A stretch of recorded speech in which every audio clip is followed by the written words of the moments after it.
Our story begins on a battlefield where countless bodies lay scattered across the ground. Amid those corpses, there was a young man leaning on his sword. Many of his comrades were dead there, bleeding heavily, and all he could do was breathe as the rain fell upon his body. He couldn't believe that so many had died and began to lament it, thinking it was a clear blunder on Ahayute's part, until he was suddenly startled by a voice that revealed it had not expected to find a human so powerful. The swordsman didn't look even a little pleased to see that the man was still alive. Standing beneath him was the one who had spoken, a gigantic figure known as the Great Ahayute. After appearing before the Empire 20 days earlier, he had caused widespread destruction for reasons unknown, and he was the last of the three giants. The swordsman forcefully stomped on Ahayute's nose, making it very clear that because of him, half of the Empire had become a cemetery. He wanted to understand why that giant was still alive. Ahayute calmly told the swordsman not to worry, as he wouldn't be alive much longer. Speaking in the third person, he said he would soon return to his own side. The swordsman thought that was wonderful, because the friends who had died before that giant would be waiting for him. Ahayute didn't understand what the warrior meant by friends, and the swordsman clarified that he was referring to the other two who had come before him, revealing that one had been turned into crackling by a temperamental red dragon. The other had been sealed for eternity by an old man named Lorahan. The swordsman was so enraged at the giant that he treated him like a bag of trash. Ahayute didn't want the swordsman to hide the truth behind shallow words, for the children of the stars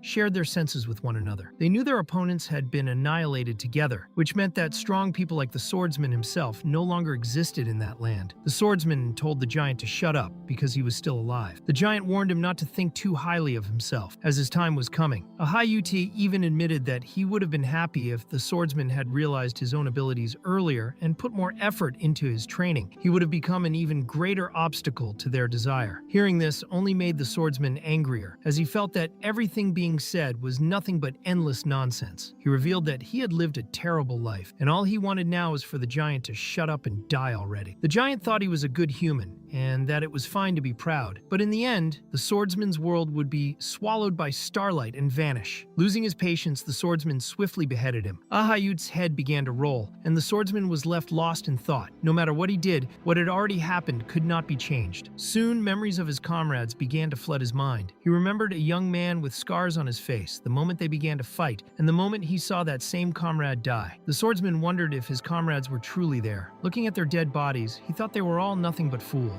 He couldn't understand what kind of pride had driven them to fight to the death. They weren't strong just because he was strong. He wished they had accepted their own weakness and retreated, but in the end, they had remained fools until the very end. He couldn't understand it, especially since the giants had been able to withstand the aura of the strongest sword in the Empire. He wanted to know why his sword was the only one that had worked. If that hadn't been the case, there would have been no way for a soldier still in training to be on the front lines, and they wouldn't have died first. The swordsman had no answer to that question, and it didn't sit well with him at all until he heard a voice asking if anyone was there. His eyes widened at that moment. The voice explained that it couldn't move because of its injuries. The swordsman recognized the voice and quickly stood up. He couldn't believe that person was still alive and rushed toward them. It was his great commander, leaning against a rock. She truly was a great commander, and the swordsman saw that she had lost an arm. Her name was Adishan. For someone who had been in command, he wanted to understand how this had happened. The swordsman's name was Ronan. She reminded him that he was just a corporal and nothing special, but the most important thing was that she wanted to know whether Ahayute was dead. Ronan confirmed that he had killed him and said the body wasn't far away. Adishan then understood that he was truly dead, and tears began to fall as she thanked Ronan for it. Seeing how grateful she was, he asked if she could hear a request. He explained that it concerned the cleanup of the trainee soldiers.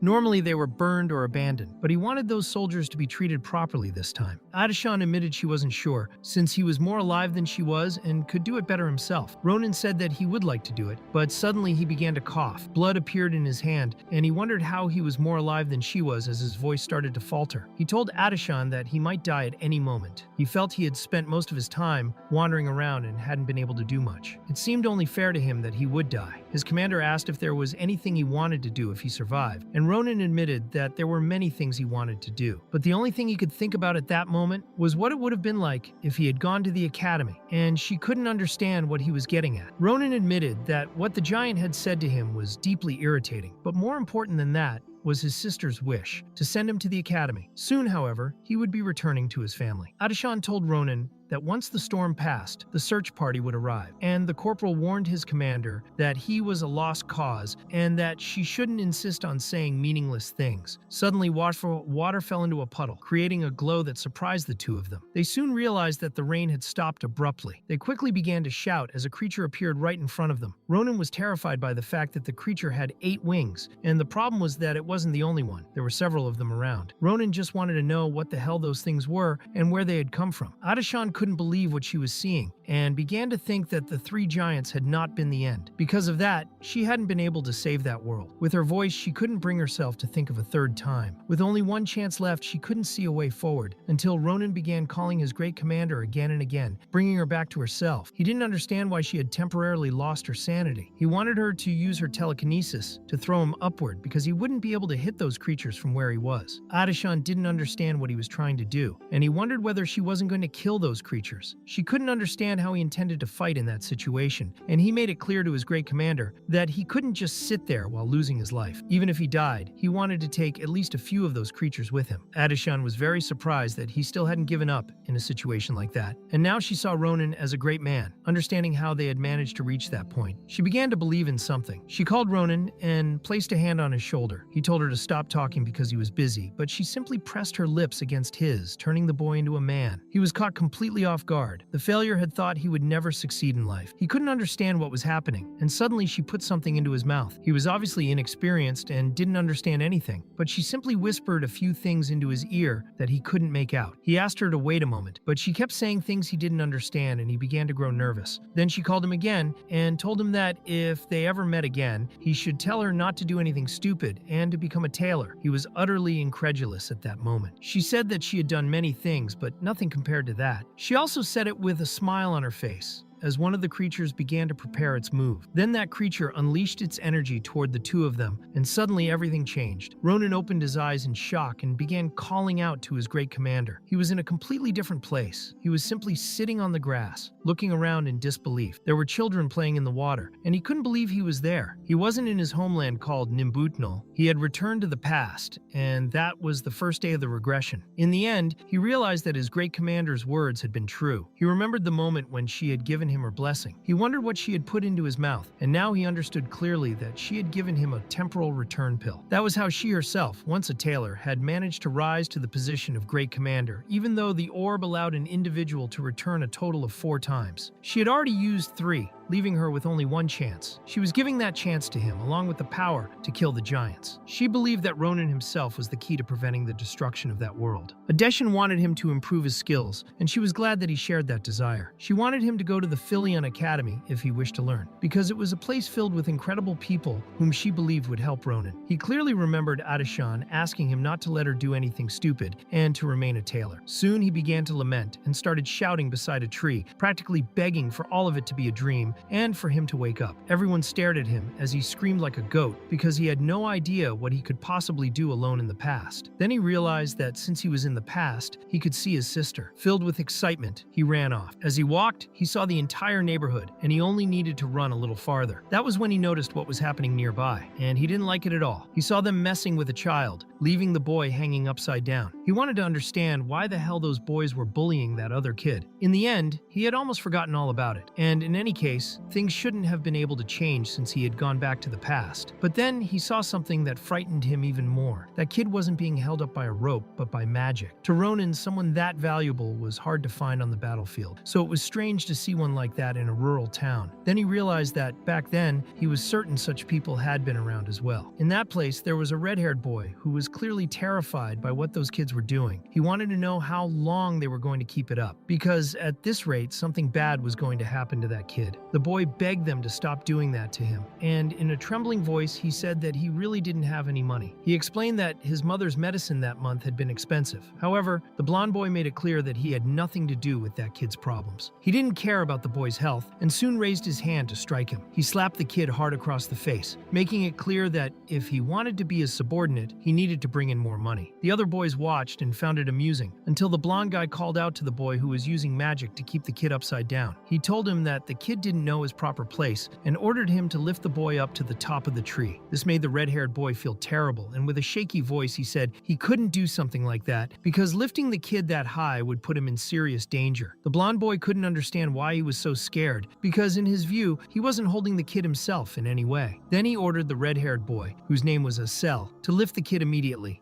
unless he wanted to end up the same way. Asel wondered how things had ended up like this and questioned whether learning magic had been a mistake. He had only wanted to show that he was good at something too. He began to think that he should tell the blonde guy that he couldn't do it, but the truth was that he was terribly afraid. It was really affecting him, and tears began to fall as Asel was pulled into an inner struggle. Asel asked them to stop, but Ronan appeared behind him and struck him on the head, telling Asel to shut up because at this rate he would end up killing the kid. The blow made Asel lose all his concentration, and the boy fell to the ground. The blonde boy became furious that Asel had done that and demanded to know whether Asel was going to start listening to Ronan instead of him. The poor Asel tried to explain that he hadn't done it on purpose. Ronan told the boy that he didn't need to worry about bad people like them and asked Asel to talk to him. Asel quickly recognized Ronan, and Ronan said he needed to talk to Asel about something. The blonde guy immediately started hurling insults at Ronan to get his attention, while Ronan simply ignored him and asked Asel where he had learned telekinesis. Asel explained that he had learned it from a grimoire he had bought from a traveling merchant. Ronan hadn't expected Asel to be so skilled using something learned from a cheap grimoire. He thought it was incredible, and in any case, he would find out more once he took a closer look, because using that against the giants would make things much easier. Suddenly, the blonde boy grabbed a sword, and Ronan immediately heard the sound, which caught him off guard. The blonde boy was consumed by rage, unable to understand how Ronan dared to ignore him. The blonde boy thought Ronan was acting high and mighty because he had lost to him the other day, but today he was determined to correct his manners. He rushed toward Ronan, who didn't seem very concerned. Ronan saw that it was a very large sword and wondered where the boy had gotten something like that. He also noticed that the blonde boy's stance was quite poor, but believed he was strong, and that would have to be enough for him. But obviously it wouldn't work against Ronan himself. He easily dodged the blonde boy's attack, leaving him astonished. Ronan realized that although his body was younger, nothing had truly changed. The instincts of a disciplined soldier were still within him. He still had a sense for battle. The blonde boy began to laugh, thinking Ronan was very lucky, and warned that he would make sure Ronan would never stand up again for the rest of his life. Ronan thought that he really was lucky that day, but he also felt he had been unlucky his entire life. The blonde young man thought that since things had reached that point, he wanted Ronan to kneel and beg. If he did so, the blonde would spare his life, but he made it very clear that Ronan would not get away with both arms intact. Ronan felt no fear at all, and to make things worse, the blonde revealed that after killing Ronan, he would make sure to take good care of his sister. Ronan wanted to confirm whether the blonde had really said that. The blonde then began to laugh and expressed that he had always thought about Ronan's sister. That was enough for Ronan to attack him at such speed that the movement couldn't be seen. In a single second, the young man lost his ear. He couldn't understand what had happened as he watched his ear flying through the air. The disbelief was so great that he dropped his sword. Soon after, he began screaming loudly and crouched down after losing his ear, while his companions felt awkward in that moment. Ronan then approached the young man and started insulting him. With a completely psychopathic look in his eyes, he wanted to know if the guy really wanted to lose his life. The comrades of the man who had just lost his ear tried to understand how that was possible, because Ronan had cut the man's ear off using a stick covered in blood. Ronan then called out to them, asking if they were enjoying the show. He ordered everyone there to leave and take their companion, who was nothing but a sack of manure, with them, making it clear that if they didn't do so immediately, they would end up the same way as their little friend. He then kicked the blonde man to make sure he got the message. Obviously, Ronan also demanded the money they had stolen, clarifying that it was an extra fee for ruining his mood. The men then said they would return it. Next, the scene shifts to Ronan giving a bag of money to the boy who had previously been bullied at the tree. The boy truly couldn't understand it, and asked whether Ronan was really going to give him all of that, since it was much more than what those men had stolen from him. But Ronan made it clear that it was fine, and that he only needed the sword. He told the boy not to worry about them coming back to bother him, because he was sure those men wouldn't do it again. The boy was very grateful and thanked him. Ronan didn't like wasting time, so he simply told the boy to go home. Asel, on the other hand, was standing there with flushed cheeks like a little girl, and with a trembling voice he wanted to express how sorry he was and that he truly wasn't happy about having done that. Asel knew he shouldn't have gone along with it, even though the blonde man named Hans had threatened him, but he had been very scared and ended up doing nothing about it. Soon after, he began to cry. Blaming himself entirely for what had happened, The boy thought that Asel never changed and was crying as always. He explained that ever since Hans had brought Asel there for the first time, he had looked at Asel and thought about how he was in the same situation. He believed the two of them were in the same boat, so he wanted Asel not to worry so much. And with a smile on his face, he said that Asel was not at fault. He also appreciated Asel's apology, and then he left. Ronan became a bit thoughtful as he looked at the red-haired boy who looked like a girl. In the end, Ronan didn't think Asel was a bad person, so he nudged him and asked if he remembered that there was something they needed to settle. Asel felt awkward and said that he still remembered. Ronan thought that was great and told Asel that they would see each other again in 4 days. Asel didn't understand what he meant. Ronan explained that he had some things to take care of and that they would have to meet later when the moon was visible in the night sky. But as always, Ronan never took things lightly and made it clear to the boy that if he didn't show up, he already knew what would eventually happen to him. He then drew his sword, leaving Asel quite frightened. Ronan started running and revealed that he was going to take care of his business. Asel didn't understand anything at all. Then the scene shifts to a house, where Ronan stood facing it for a while. He was holding a bouquet of flowers and wondered if flowers might be a bit too much. He remembered that she liked flowers, so he had gathered all the flowers he had seen, but his voice began to tremble, and he thought it would be better to throw the flowers away until someone opened the door, having heard someone outside. She asked if it was Ronan, and he was surprised to see that woman. During his time as a soldier, he had thought many times about what he would say when he saw her again. He didn't know whether he should apologize for disappearing without saying anything, or simply say that he missed her. The fact was that Ronan had thought a lot about it, but all of that was only what the soldier Ronan might have said. What he could say in that moment was something completely different. That girl was his sister, and she was excited that he had arrived early. Soon after, he confirmed that he had returned. The scene then shifts to the inside of the house, where a true feast was waiting for him. The girl was genuinely surprised and never thought she would live to see the day when her brother would simply give her flowers. Ronan's older sister was named Errol, and she was very happy. He felt a bit embarrassed, but also glad that she liked them. She asked whether he had eaten enough and if he wanted more soup. She was truly very happy with her brother's sweet gesture, and he felt quite shy as he thanked her, saying he had already eaten enough. However, he had a question and asked Irel how old she was turning that year. She promptly replied that she was turning 22, but wanted to know why he was asking. Ronan explained that he had forgotten, which offended her, and she made it very clear that it wasn't something he should forget. He then thought that if she was 22, there were 10 years left before those strange eight-winged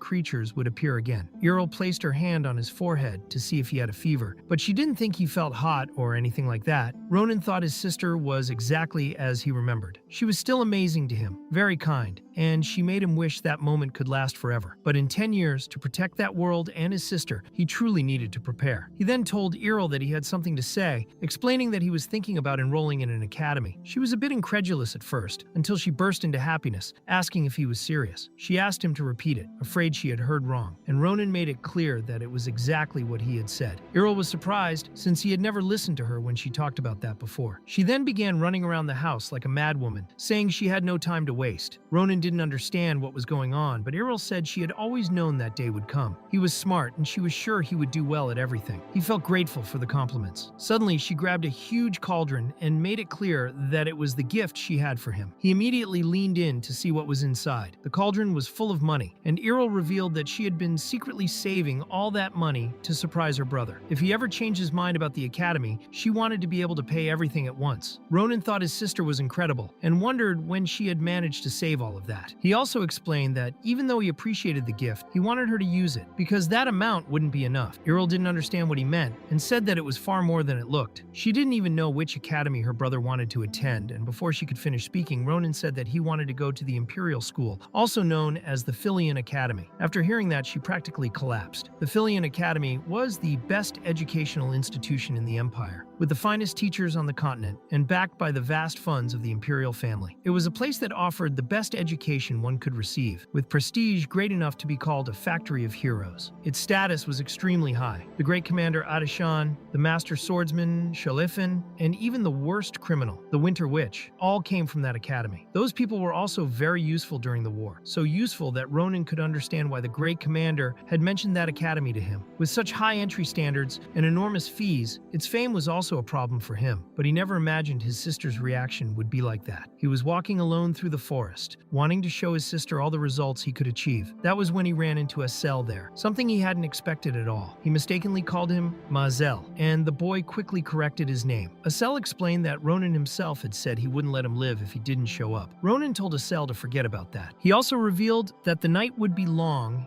and that there was something he wanted to test with Asel, then dropped his backpack onto the ground. Asel wanted to understand what Ronan was suddenly talking about, but Ronan said it was nothing serious and that he just wanted Asel to use telekinesis, asking him to lift him as high as he could. Asel became a bit scared and didn't understand why this was happening out of nowhere. He didn't want to do something so dangerous, but Ronan said Asel was exaggerating and ordered him to do what he asked. He made it clear that he wouldn't die, so Asel didn't need to be afraid. Asel then prepared his magic and quickly cast it toward Ronan, who was surprised. It was much better than he had expected. Soon he was in the air, thinking that even though there wasn't much height or stability, the feeling was similar to when he had fought Ahayute. What had allowed him to fight that giant on equal footing was telekinesis. Telekinesis was a rare ability even among mages, who were already rare to begin with. That meant Asel would become the most important factor in the battle that was yet to come. Ronan thought that this beginning was going very well. However, Asel soon began to strain himself and warned Ronan that it was becoming difficult to continue. He then asked whether Ronan could come down at that moment, but Ronan wanted Asel to hold on a little longer because he wanted to check one more thing and would come down on his own. Asel grew increasingly confused until suddenly Ronan made a movement with his sword. Asel was surprised and tried to understand what the young man was attempting to do. Then, all of a sudden, Ronan dropped straight to the ground, and Asel realized that Ronan had cut through his mana. Asel tried to understand how that had just happened, and Ronan explained that it was nothing. It was just an acrobatic move he had learned after a great deal of training. Asel said he didn't understand what Ronan meant by an acrobatic move, since it was the first time he had ever seen someone cut mana. Suddenly, he received a punch from Ronan to the head, who told Asel to keep that matter between them, because he himself didn't know what was going on either. Ronan knew that discovering what that ability was would be one of the most important things he needed to do. There had to be a reason why his sword worked on Asel. In any case, he could think about it slowly later, and there was also something else he needed to do. He picked up his backpack and told Asel that he had passed the test, then threw another backpack to him, saying that Asel needed to come with him because there was something he had to do before the moon disappeared. Asel was worried about the fact that they were heading out at such a late hour of the night. Ronan explained that this could be the first page of his own biography, declaring that it would become the greatest history book of the Empire. The scene then shifts to them walking for a long time, and Asel still didn't fully understand the matter of the Philion Academy that Ronan had told him about. He wondered if he had heard wrong, since they were going to an academy where the entire elite of the Empire gathered. Ronan grew impatient because his friend, who looked like a girl, had heard correctly and was still asking. He asked whether Asel didn't want to go. Asel quickly explained that that wasn't the problem. He acknowledged that Ronan had talent in martial arts, so that was fine, but he himself didn't know how to do anything. He was just a cowardly and shy guy. Ronan then asked whether his companion intended to keep living like that, making it clear that Asel was wasting his talent on those people who were nothing but trash. He asked Asel whether he really wanted to keep living that kind of life. At that moment, Asel realized that the mage had two traits that were truly stupid. He was cowardly and shy, and to make matters worse, he was a crybaby who cried over anything. In the end, he was just a loser who was afraid of everything. Asel felt those words like knives stabbing into his chest, but Ronan thought it was fine, because Asel could still change from that moment onward. What had already been done couldn't be changed, and one day Asel might regret it, just as Ronan himself had regretted his past life. He asked whether Asel had changed his mind. Asel was too much of a coward, but he hadn't expected Ronan to be so concerned about someone like him. Ronan made it clear that he wouldn't force him to do anything, since it was Asel's life. Asel could go back if he wanted to. Ronan said he was busy and needed to go, but Asel asked him to wait a little and revealed that he also wanted to change. He said he was willing to go to the Philion Academy with Ronan and wanted Ronan to teach him everything he needed to learn. Ronan immediately smiled and said that it was the first time Asel had acted in a mature way. He declared that for the first obstacle of the new Asel, they would begin right away. With a psychopathic grin, Ronan started walking, thinking that everything was going exactly as planned. The scene then shifts to a place where a bright fire was burning. Asel stared at it without understanding. He and Ronan were behind a bush, watching the scene, and Asel asked whether that was his first obstacle. Ronan made it clear that it was exactly that and explained that it was the best opponent he had found to bring out Asel's ability. There was a lunar goblin there, and to make matters worse, it was the leader of a band, and all of them were resting. Ronan smiled and asked Asel whether he didn't think it was great, but Asel was completely shocked. Ronan, on the other hand, asked whether they could start. The lunar goblin is a type of goblin that commonly appears in the area. Most people can distinguish them from common goblins by their yellowish skin color and disfigured bodies. But in truth, the unique trait of lunar goblins is that they are fanatical about treasure. They like to ambush merchants and steal their valuables, gathering everything they've stolen in one place and holding a festival on a full moon night like that one. Asel's voice soon began to tremble when he realized that this was the reason they were there, and Ronan confirmed it, making it very clear that they were going to steal all the treasure from those lunar goblins. Asel had already heard stories about goblins that gathered treasures and held a festival in a specific location, but he wanted to know how Ronan knew about it. The swordsman simply said that he had his methods. After all, he couldn't talk about his past life to Asel. In the end, he made it clear to Asel that all he needed to do was use his telekinesis to move all the treasure into the bag Ronan had brought while the goblins were sleeping. It was a task Ronan considered very simple, but Asel didn't find it easy at all, since he could make a mistake and wake the creatures. Ronan was sure the goblins would be very angry if that happened. Asel quickly grew frightened and, with a trembling voice, said that it was too dangerous and that they should rethink it. Ronan lost his patience, since his companion was too cowardly. He then explained to Asel that for them to enter Philion they needed two things. The first was money. They needed to obtain the insane fee the Academy charged. The second was real experience. Money was a problem, but real experience was even more important. Philion was full of aristocrats who had received elite training since birth, so if they wanted to beat them, this was the only way. They had to gain experience by risking their own lives, and Ronan thought those creatures were perfect enemies. They would get a good amount of money and plenty of experience, and it would be much easier that way. Ronan asked if Asel had any better idea. Asel admitted that he didn't, and Ronan said that since that was the case, they would start immediately. And so, like a sneaky little thief, Asel used his magical ability, gathering all that treasure and placing it into Ronan's bag. Ronan was greedy and wanted just a bit more, but the bag was already bulging from how full it was, and the poor Asel was straining himself to the limit. Ronan was happy to see the last bag swollen with treasure. They had filled 2 bags completely, and he was glad that everything had worked out, while Asel was amazed. Ronan himself hadn't been so confident, and never imagined Asel would adapt so quickly. The red-haired boy was better than he had expected. With a devilish grin, Ronan believed he had found a good servant. Since the bags were already full, he thought it would be best for them to hurry. Asel asked if he was serious, and Ronan said that they had nothing else to do there, so they should head back before something went wrong. The scene then shifts to the dark forest in the middle of the night, where a bird flew past and several figures ran in panic, furious as they chased after the bird. Suddenly, Ronan and Asel heard a shout ordering them to stop. Ronan wondered what kind of madman would be causing so much chaos at such an hour. The real problem was that one of the lunar goblins had woken up because of all the noise and looked toward the treasure, only to see that the chest was completely empty. They immediately began shouting that there were thieves around, waking all the other goblins, who started arguing about the fact that they had been robbed. Then they looked to the side and spotted Ronan and Asel. Ronan couldn't believe this was happening, and Asel grew extremely worried. Obviously, the situation was very bad. As the lunar goblins began running toward them, Asel panicked, while Ronan thought it had been too good to be true.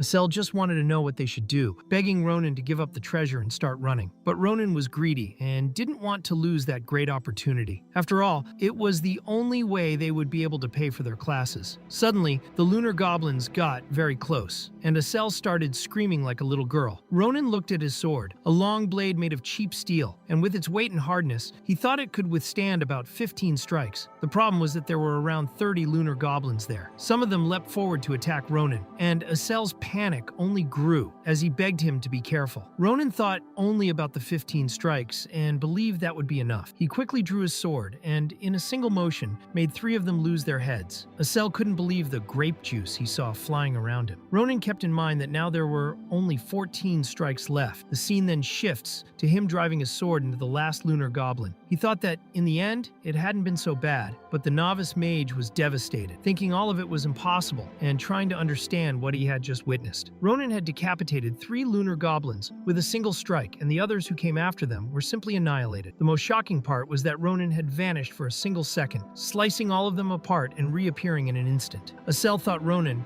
had put on a true spectacle. Seeing Asel standing there motionless, Ronan asked what he was doing and whether he planned to keep spacing out. Asel then snapped back to reality and quickly apologized. But Ronan didn't want him to apologize. He just told him to gather his things because they were going back home. Soon after, the two young men walked through the forest. Ronan thought it had truly been exhausting and believed he would be able to travel comfortably afterward, but nothing had gone as planned. He also hadn't expected his muscles to ache just from slicing up a few goblins, though he preferred to believe that this was happening because he was still growing. He moved his arm a little, trying to get more comfortable, thinking that when he got back, he would need to do some physical training. Asel asked Ronan what that shout they had heard earlier was about, but the swordsman had no idea. Suddenly, they heard another shout, ordering someone to stop. They were startled, but Ronan wondered why someone would be shouting so loudly in the middle of the night. He thought those guys had better pray hard, because he was going to make them pay for making his and his companions' lives difficult. However, there was a man behind them preparing an arrow to fire in their direction. The arrow was released quickly, and Asel sensed something different and immediately turned around. Ronan cursed under his breath and managed to catch the arrow before it could hit Asel. He wanted to know what the hell was going on, and Asel stood there in shock, seeing an arrow in Ronan's hand. He wondered how an arrow could have appeared so suddenly. Ronan started to think that the forest was cursed or full of lunatics. Then two men appeared, and Ronan couldn't believe it was those two. The two archers were confused as well, unable to understand how there were two humans there. To make matters worse for them, both of those humans were children, which deeply irritated Ronan. Asel didn't understand what was happening. The two archers apologized and called them kids again. Ronan didn't like that at all. One of them explained that they had heard something making noise in the distance and thought it was a monster. But when they saw the bag full of treasure, they started thinking of a way to take possession of the loot the boys had stolen from the lunar goblins. They tried to pretend they were there to help, asking if they were hurt. However, with all the life experience Ronan had from before, he could see that those two couldn't hide their intentions in their eyes. The two men grew confused when Ronan told them to stop the act and answer properly. He released a very dark aura and demanded to know who they were, which shocked them. One of them continued acting friendly and admitted he had forgotten to introduce himself. He apologized, then suddenly pulled out a knife and, with a psychopathic grin, revealed that he was a Cali Borro. Ronan immediately recognized the name. In a flash, he grabbed one of the Cali Borro by the wrist, asking whether he was one of that trash. The other man grew indignant and rushed toward Ronan. At that moment, Asel finally seemed to man up and quickly tried to help Ronan. He used his telekinesis, unwilling to let his companion face such danger alone. The blonde man couldn't understand what was happening. As he couldn't move, Ronan was surprised by Asel and thought he had done very well. With a swift kick, he disarmed the man, knocking the knife out of his hand, then quickly grabbed the blade himself. The man was shocked by what he had just seen, but before he could ask Ronan who he was completely sliced apart and collapsed to the ground. Asel was horrified by the sight. He asked Ronan if the man was dead. Ronan thought that was obvious and made it clear that he wouldn't let someone who had tried to kill him live. He asked whether Asel hadn't heard what one of them had said. They were Cali Borro. Asel grew very frightened. The group known as Cali Borro dealt in dark activities such as illegal hunting, kidnapping, and human trafficking. They committed all kinds of crimes and were one of the most malicious groups in the empire. Ronan then finished off the other man as well. He told his companion that if it hadn't been for him, Asel would have ended up losing his organs and being secretly burned alive that very day. Even so, Asel still found all of this deeply troubling. Ronan believed that knowing who those men were and letting them live would have been an incredibly stupid crime. They were doing society a favor. Nearby, there was a sack that suddenly opened. Before Ronan could do anything, the sack began jumping violently. He had no idea what was going on. Thinking it might be an animal, Ronan quickly went to check, and when they opened the sack, a bird flew out, taking them both by surprise. Ronan wondered what that bird was, thinking it looked like a blue chicken. He also couldn't understand why the bird was blue. Asel was amazed, explaining that it was the first time he had ever seen a bluebird. Ronan said it was also his first time, but he noticed that the bird had shackles on its legs. He recognized them as Cali Borro restraints. Cali Borro shackles disrupted the prisoner's mana and restricted their movements. Ronan thought they only used those in rare cases or when capturing fantastic creatures. In this way, he believed that the bluebird was a fantastical creature, and the bluebird simply began to speak, clearly happy because it had finally connected, and a magical rune appeared. The two of them became extremely frightened, especially Asel, who already wanted to hug Ronan, showing just how strange of a guy he was. Ronan then explained to Asel that it was not what he was thinking. This was communication magic, and seeing how the bird was able to speak with them as soon as it came out of the sack, Ronan believed there was a possibility that the bag was capable of blocking mana. Ronan then wanted to know if he was speaking with the owner of the blue bird, and the individual confirmed it. He introduced himself as Frieren and informed them that he was researching rare beasts at the institution. He also explained that the bird was the guardian of Marpez. No matter how many times he had tried to communicate with it, it had never worked, and he had even considered filing a missing person report. But now he was truly relieved. He apologized and asked who they were, and Ronan informed him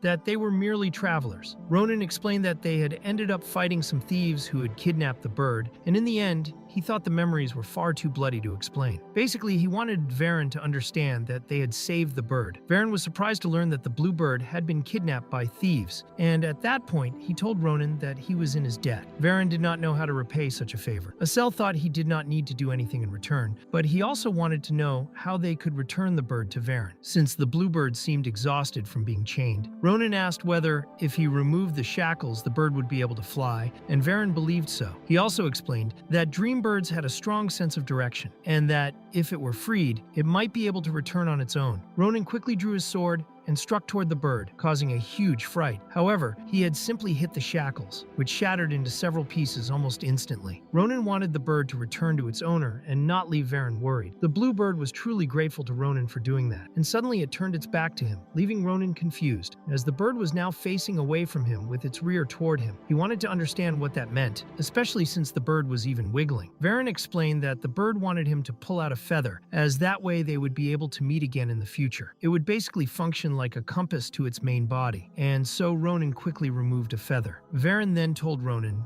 that if he ever came to the institution, he should visit both him and the bluebird, whose name was Marpez. He made it very clear that he would certainly repay his debt. The bluebird then began to fly, but its speed was absurd, leaving Ronan very surprised. Asel wanted to know what Ronan was holding, and Ronan realized at that moment, after his companion asked, that it was tingling, and suddenly he became startled, trying to understand what exactly was in front of them. A few days later, the scene shifts to a place with several horses and wagons. Some people were loading crates onto the wagons. An old man examined the value of the jewel as well as the craftsmanship, revealing that it was an incredible object, and he offered 20 gold coins for it. That old man was the owner of the Carabel merchants, and his name was Duan Carabel. He never imagined that a customer would appear and present items of such great value, so Duan believed it was a lucky day and quickly saw Ronan as a valuable client. Ronan was happy to have finally found someone who understood, while Asel kept holding onto his arm like a frightened little girl. Ronan remembered very well that all the other merchants were scammers, and he was already fed up with it, but in the end, it was worth it, as he had finally found an honest merchant. Duan felt honored to hear that, and asked if Ronan had anything else he could examine. Ronan quickly took an item out of his pocket and showed it to him, revealing that he did not want to sell it, but was curious to know what it was. Duan became intrigued as he looked at the item. Ronan remembered clearly that the blue bird had left it behind that night. It was literally an egg. At first, Ronan thought the blue bird had pooped in his hand, but that was not the case. He clearly remembered thinking that the bird had simply repaid his kindness with a very foul gift, but that was not it. He believed the blue bird had given him the egg so that he could protect it. In the end, he was so annoyed that he tested it by throwing the egg against a rock. But what happened was that the rock was completely affected by the egg, which managed to create a huge hole where it struck, and it was only in that way that he ended up discovering it was an excellent item. At the moment Ronan did that, both he and Asel were amazed. The scene then shifts to Duan, who could not tell whether it was a bird's egg. Ronan, on the other hand, was aware that it was the product of a fantastical creature, and thus could be a very valuable treasure. Duan carefully examined the color and texture, and Ronan began to get excited. However, Duan started to think it was horse droppings, obviously trying to deceive Ronan, who was left in disbelief. Ronan tried to explain to Duan that it was not what he was thinking, but in the end, the old man merely expressed that he did not know what it was. It was an unusual object to Duan, so he believed Ronan should take it somewhere special to be appraised. In the end, Ronan sighed and swallowed his frustration, since he was curious and had no intention of selling it anyway. Ronan then asked whether the old man Duan sold books about Philion, and Duan asked if he was talking about the academy. Ronan confirmed and explained that they were planning to take the entrance exam for Philion, but they did not know much about it, which Duan thought was great. He informed the two of them that his daughter would also be taking the entrance exam, and Duan thought his daughter could help them. However, he was not sure where she might be until the girl arrived at the place and asked what was going on. She wanted to know who the two two young men talking to her father were. Duan then pointed her out, saying she was his only daughter. She was a blonde girl with green eyes, and she was very beautiful. The girl's name was Maria. Ronan was surprised to see that she was Maria, and her father wanted her to greet the two of them, as they were important people who had just concluded a deal. She was surprised to hear that from her father, as she thought the boys could not possibly be big buyers. Duan became furious at the sharp tongue his daughter had and wanted her to have better manners. He then apologized to the two of them, while Asel tried to calm the old man, though Asel was not sure whether Ronan would be fine with it. However, Ronan walked up to Maria and asked if she really was Maria. Naturally, she did not understand what he meant by that. Ronan then asked if she was Maria with the surname Sen, and she confirmed it, but at the same time wanted to know how he knew that. Ronan found it strange because the girl truly resembled her, yet there was an issue involving the person he knew, and he soon vaguely remembered that person. Ronan then decided to ask her another question, but he was completely insane for doing so, asking such a thing the very moment he had just met her. He wanted to know if she had a stalk down there. He whispered it into her ear, and her eyes went wide. Maria simply could not believe the stupidity she had just heard. To make matters worse, Ronan thought that no matter how much he looked, he believed Maria did not have one, which left the young woman outraged. He then asked whether the old man had another child she did not know about, and Maria quickly slapped him across the face, as that was exactly what he deserved, telling him to shut his mouth because she thought he was insane. Ronan did not understand anything at first, but the slap felt strangely familiar to him, making him think that she really was who he thought she was, the Count Maria Sen.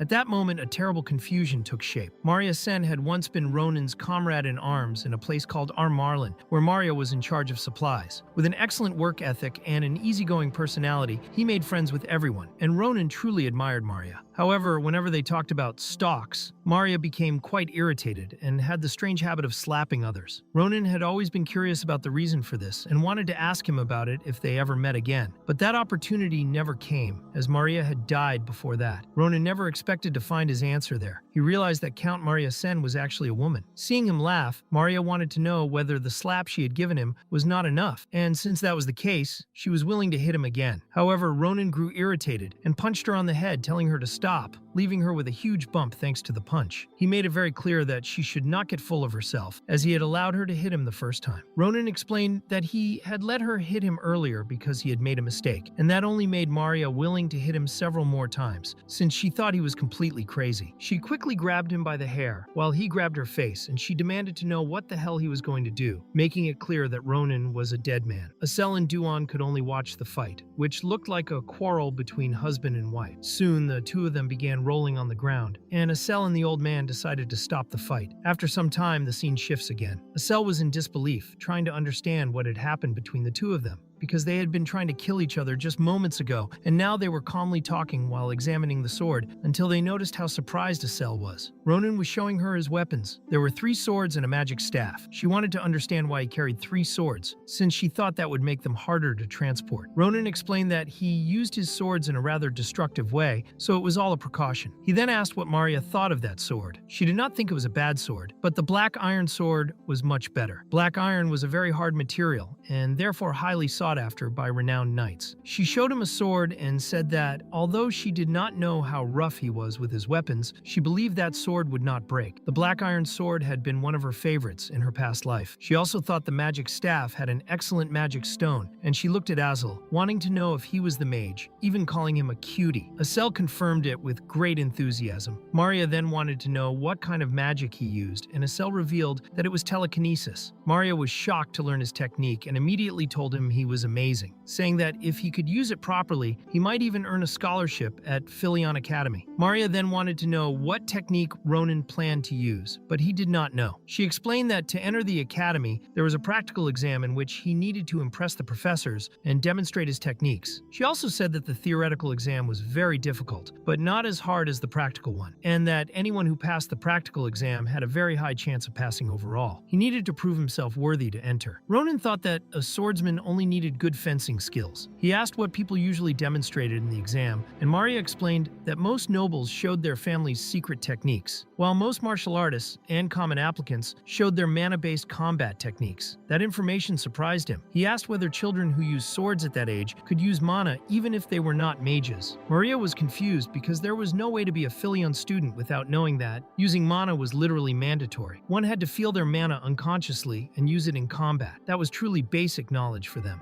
She saw Ronan staring blankly and wanted to understand why. She then grew frustrated, believing he could not feel his own mana. Ronan asked whether it was similar to aura, which completely shocked her. Her frustration grew, as she could not believe that someone like him wanted to try to enter Philion Academy.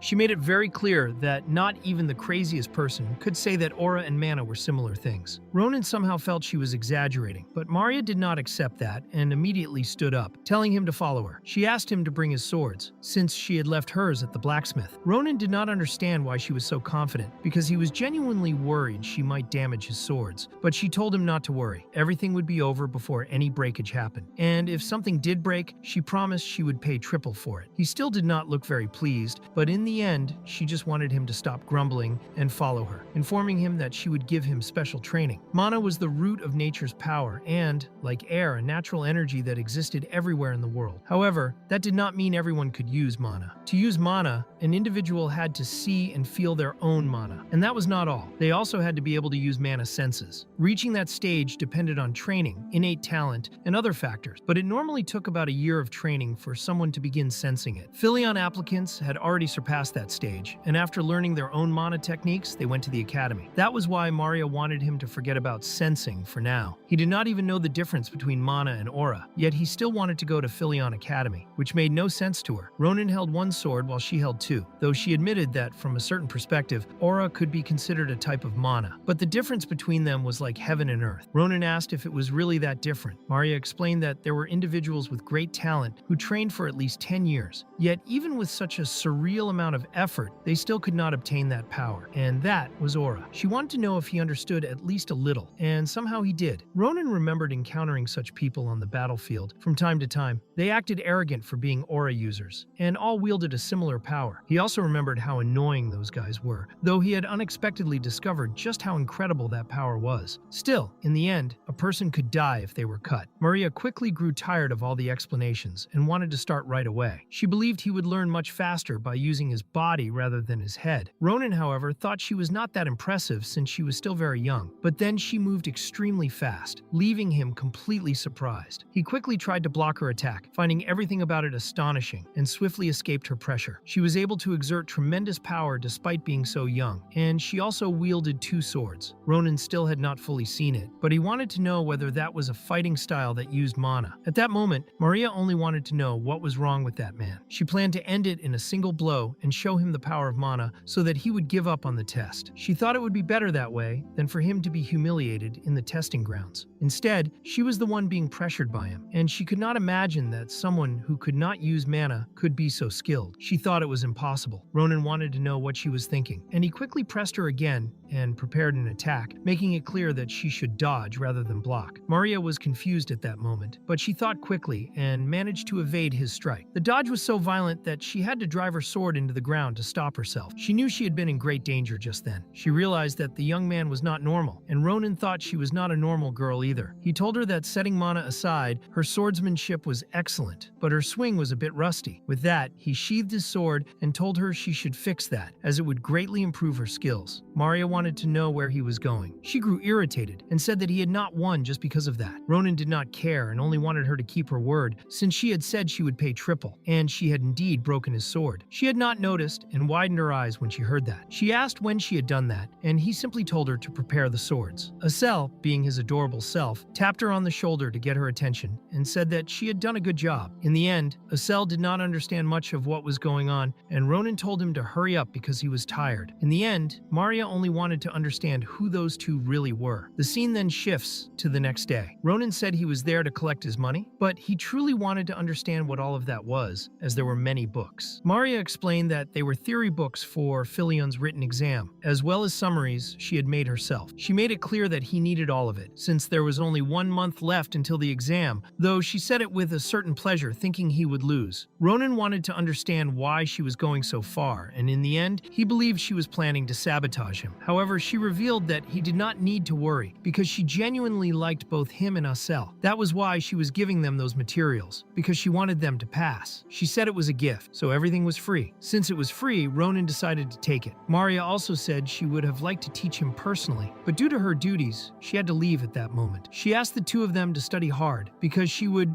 collect her due from them someday.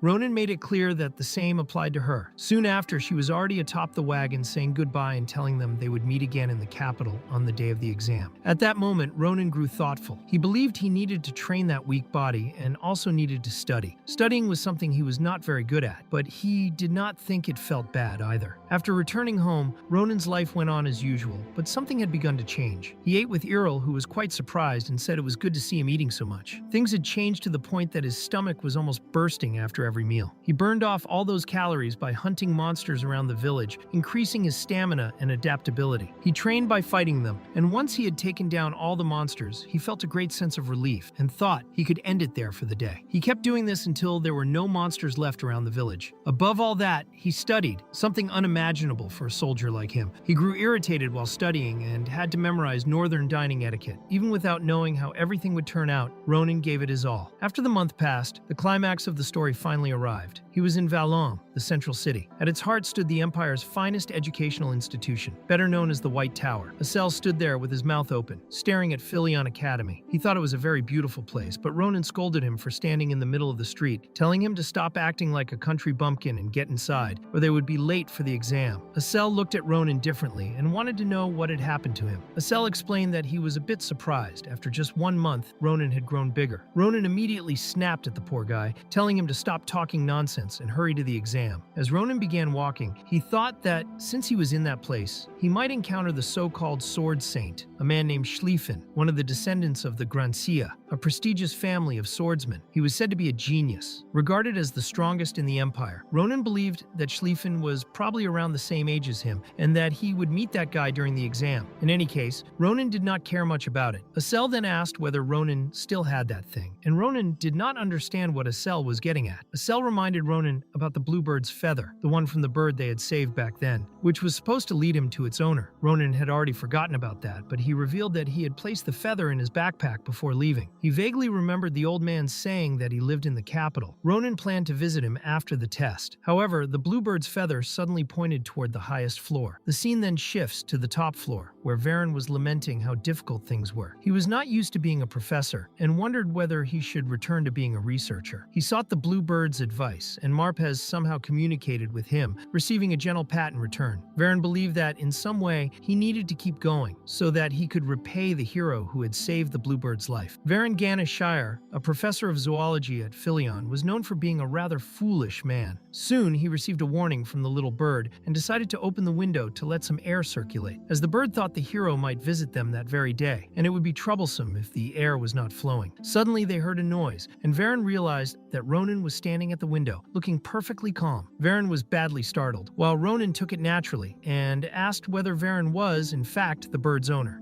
Frieren, quite frightened and trembling, held his little blue bird tightly, trying to give it as much reassurance as possible. He wanted to know who the man at his window was and how he had even gotten there, since that was one of the highest floors. Ronan himself thought he might fall, as he had been startled by Frieren's scream. Asel pointed out that this was exactly why he had told them to use the stairs. Frieren wanted to know if they were there to take Marpez, until he noticed that Ronan was holding a feather in his hand and became surprised. He soon realized that the two of them were the heroes who had blessed his little blue bird. He couldn't believe that he had behaved so poorly in front of his heroes. After everyone calmed down, they sat on the sofa and Frieren apologized for his behavior. Ronan, however, didn't like unnecessary fuss and said it was fine and there was no need for apologies. He even thought Asel should be blamed for it, since he was the one who had climbed through the window. Asel was immediately confused, pointing out that Ronan had been the one who told him to use telekinesis because he found stairs irritating. Before he could finish, Ronan grabbed his cheek and told him to be quiet. What mattered most to Ronan at that moment was how unexpected everything was. He was looking at a lion in front of him, a rare type of beastman, and the fact that he was the owner of that bird and also a professor at Frieren was equally surprising. Frieren admitted that he was surprised as well, since he hadn't imagined his heroes would be applicants. He was even a little sad, because if he had known, he would have prepared a recommendation for them. But the exam was that very day, and he hoped the two of them wouldn't fail. Ronan soon realized this, and since he was already there, wanted wanted to ask a question. He was certain that the lion knew they didn't have much time, so he showed what the little bird had left behind and asked what it was. Varen saw that Marpez had left behind a dream bird egg and was deeply shocked that his bird had laid an egg. Ronan didn't understand and asked if it was really that impressive for a bird to lay an egg. Varen explained that it wasn't just any bird. Marpez was a dream bird. The most surprising part was that Varen had no idea what would hatch from that egg. Ronan wanted to understand where the lion was going with this. If it was a bird egg, Ronan reasoned, then a bird would come out of it. But Varen explained that a dream bird was completely different. Depending on the surrounding environment, a dream bird absorbs the unique mana there and lays an egg accordingly. In an area filled with lava, a flame-covered phoenix would emerge. In a monster nest, a monster would be born, and so on. There were even circumstances in which what emerged wouldn't take the form of a bird at all. By analyzing the mana coming from the egg, it wasn't impossible to predict what would appear. However, Varen could see that the egg contained countless kinds of mana and looked like molten metal, as if it had truly been forged. Even so, it was difficult to say for certain what that egg was. Ronan thought the lion was putting too much meaning into an egg, so he asked where Marpez had gone to lay such an egg. The little blue bird seemed confused, and Ronan had never seen such a shameless bird. Varen then asked the swordsman for a favor, and wanted to know if he would mind taking care of the egg. Ronan said he didn't mind. Still, he asked if that was really okay for the lion, since the egg seemed extremely precious. Varen knew it was indeed very precious, because a dream bird only lays one egg in its entire life. The fact that it had laid that egg in front of his heroes made Varen believe that Marpez had sensed something special. He simply wanted to respect his friend,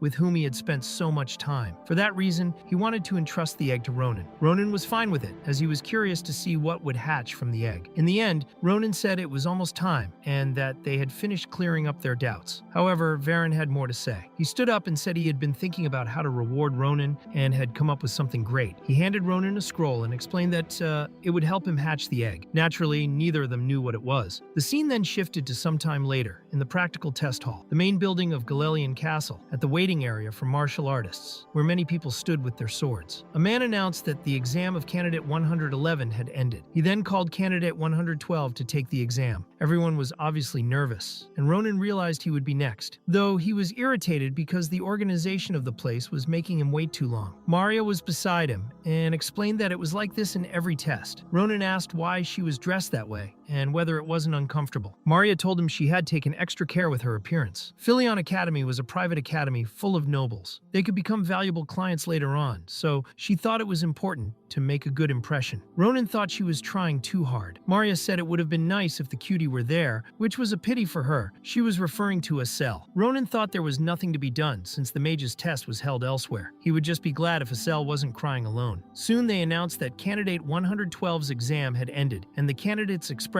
didn't look good. Ronan was then called in. He was Candidate 113. He quickly stood up, and Maria told him not to be nervous and to do his best, because if he failed that exam, she wouldn't let him off easily. Ronan was grateful for her support and said he would be back soon. He then entered the hall and saw all those people. These were the professors of Philion, and Ronan thought they all looked impressive. Among them, however, there was an old man in the center, the Archmage Krava Kratir, the headmaster of the academy. Ronan also noticed a woman who struck him as extraordinary. Rarely had he felt such vigor even in his past life. She was the fencing instructor, also known as the Great Sword Saint, and her name was Nabaros. He introduced himself to all the professors. The headmaster made it clear that it was a pleasure to meet him and explained that Ronan would be facing a magical dummy. They wanted to see what Ronan could demonstrate in terms of technique. Ronan said it was nothing special, just a technique he called a quick cut. He believed it would be enough for a dummy, and everyone was confused as to why he would use a simple cut without mana. The professor with the long blonde beard remarked that there was always someone who judged the appearance of the magical dummy and said things like that. Another professor with white hair argued that they shouldn't judge a candidate so quickly, as he might be from a distant town and unfamiliar with the rules. Despite its appearance, the magical dummy had defensive capabilities that could withstand aura and regenerated quickly. It was built with extremely precise magical engineering. Even the great genius Schlieffen had barely managed to leave a scratch on it. This made them curious to see what Ronan would do. The headmaster watched the professors being rather harsh toward the candidate, yet he believed Ronan might prove them wrong. Suddenly his eyes widened at what he was seeing. He couldn't understand how Ronan could possess such vigor at such a young age. Ronan's movement was extremely fast, and he ended up cutting the magical dummy. Nabaros's eyes widened, and Ronan quickly sheathed his sword, saying that was all. At once, two professors began to scoff at him and asked whether the headmaster didn't agree with them. Krava, however, stood there with his mouth agape, while Professor Nabarose slammed her foot onto the table, startling the blonde-bearded professor. She strode toward Ronan with a demonic look and pointed her sword at his neck. Ronan said she had scared him, but Nabaros wanted to know who he was and who had taught him that swordsmanship. Ronan didn't quite understand her question, so Nabaros changed it, asking whether he had seen her movements. He confirmed that he had, and declared that her movements were incredible. To Ronan, in that instant,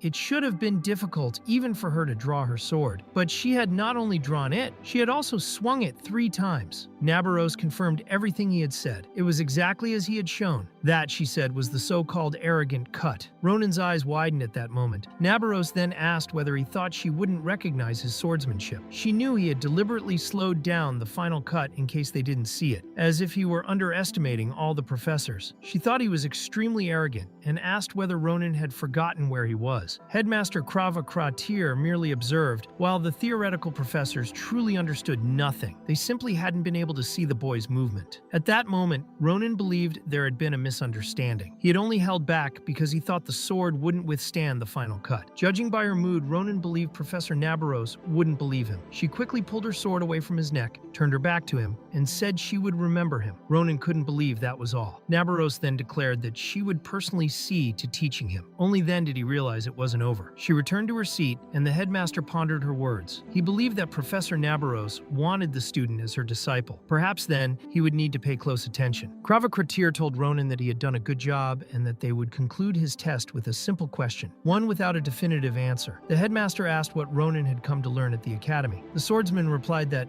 without a doubt, what he wanted to learn was how to have no regrets. That was why he had come to the academy. The headmaster understood and asked him to leave. Director Krava kept thinking about the boy's desire to live without regrets. He found it rather troubling and wondered how he was supposed to teach something like that to Ronan. The professor with the long beard, meanwhile, was completely confused. First it had been Professor Nabaros, and now even the headmaster. He wanted to understand what Ronan had shown to make them react that way, and whether it really had been such an incredible trick. Krava thought calling it a trick was a poor way to put it. What it truly was could only be called talent. At that moment, the dummy's head began to fall. The two theoretical professors were deeply shocked. The dummy's head had simply dropped off. Meanwhile, Ronan was outside, thinking about the woman with the sword. He wondered whether even his past self would have been able to secure a victory. He had believed he had faced plenty of difficulties, but now he could see that he still had a long road ahead. That realization left him somewhat excited, and he felt he had done the right thing by coming to the academy. He wanted the commander to know about it, because if he stayed there, he was certain he would learn a great deal. Now all that remained was the written test. He had been memorizing things for a month, and believed it would be easy. The scene then shifted to him completely frustrated. The test was not easy at all. He was so traumatized that his voice trembled as he explained to Asel and Maria that he was utterly screwed at that moment, until he realized that his entire life had always been like this. Maria never would have imagined that he had failed to answer half of the test. She couldn't understand why, since he had claimed to have looked over the materials she had left in a bag. Asel explained to the blonde girl what had happened. Ronan had simply taken out what he needed to study and moved the bag, and after becoming extremely focused, he completely forgot about it. Asel quickly began to blame himself, thinking none of this would have happened if he had warned him. Maria couldn't believe idiots like Ronan actually existed. Maria then asked if Ronan had been like that ever since the test ended. She also wanted to know when the results would be released, and she quickly pulled him up, trying to lift his spirits, reminding him that the practical exam carried more weight. With his skills, she was certain he would get into the academy. Just then, a strong light appeared, and the boy became startled and shouted for everyone to look. A kind of list quickly appeared. Asel wondered if it was the list of those who had passed, and Maria thought it had come faster than expected. Asel saw that he had been accepted into the magic department, while Maria was in the martial arts department. The two of them began to cheer. They had made it into Philion Academy. Maria also showed Asel that he had placed placed first in the theoretical exam, and Asel couldn't believe it. Maria was overjoyed and thought he was amazing, calling him cutie again. Asel said it was just luck. Maria then wanted to know Ronan's ranking, but Ronan was in a miserable state and already knew the answer. He simply wasn't there. Someone like him couldn't go to the academy. Maria was shocked that Ronan hadn't made it, and Asel also thought it was impossible. Maria quickly grew irritated and tried to snap Ronan out of it, telling him to stop joking because there was no way something like that could happen. Ronan revealed that he was serious and that he had read all the names. Then suddenly something like a meteor fell near them, causing a massive explosion. Ronan didn't understand why another beam of light appeared out of nowhere, and Maria explained that it was the final announcement of the entrance exams meant for the chosen candidates of each department. A glorious phoenix appeared, and suddenly it unleashed a flame toward Ronan, who didn't understand anything. An explosion followed as he was struck by the phoenix, and that was how it was revealed that Ronan had been chosen by the martial arts department. He had ranked first in the practical exam, but his theoretical score was simply too low. The three of them were completely confused, and then Maria and Asel hugged Ronan, happy about his achievement. For someone who had done so poorly in theory, Ronan had still been chosen by the department. Maria already knew Ronan was a genius, and that he would pass, and he wore a huge smile on his face. Then he realized something. This meant that Schlieffen had lost to him. Given Schlieffen's personality, Ronan thought there was no way that man would stay quiet about it. In the end, Ronan found it a little strange, and suddenly Schlieffen appeared, radiating negative energy. He wanted to see the one who had placed first in the practical exam. Hearing Schlieffen behind him, Ronan couldn't believe that this was how they would end up meeting again this time. Schlieffen was known as the Sword Saint. People were surprised to see Schlieffen there. They never imagined they would see a rising star of the Empire in that place. Maria thought the Sword Saint wanted to see Ronan. Asel felt that Schlieffen's aura was terrifying, and Ronan thought it was going to be a huge pain. In the end, Schlieffen was still the same. He couldn't acknowledge anyone as having swordsmanship superior to his own, and he possessed an overwhelming, domineering spirit. Ronan wanted to avoid that situation, so he quickly pretended to be clueless, acting as if he had no idea how he had ended up in first place or what was even going on. Schlieffen stared at him with an envious look, trying to understand why Ronan was lying. Ronan kept pretending he didn't understand what the Sword Saint was talking about and asked if he had any proof, hoping Schlieffen would stop picking a fight and go on his way. Soon, Schlieffen grabbed his sword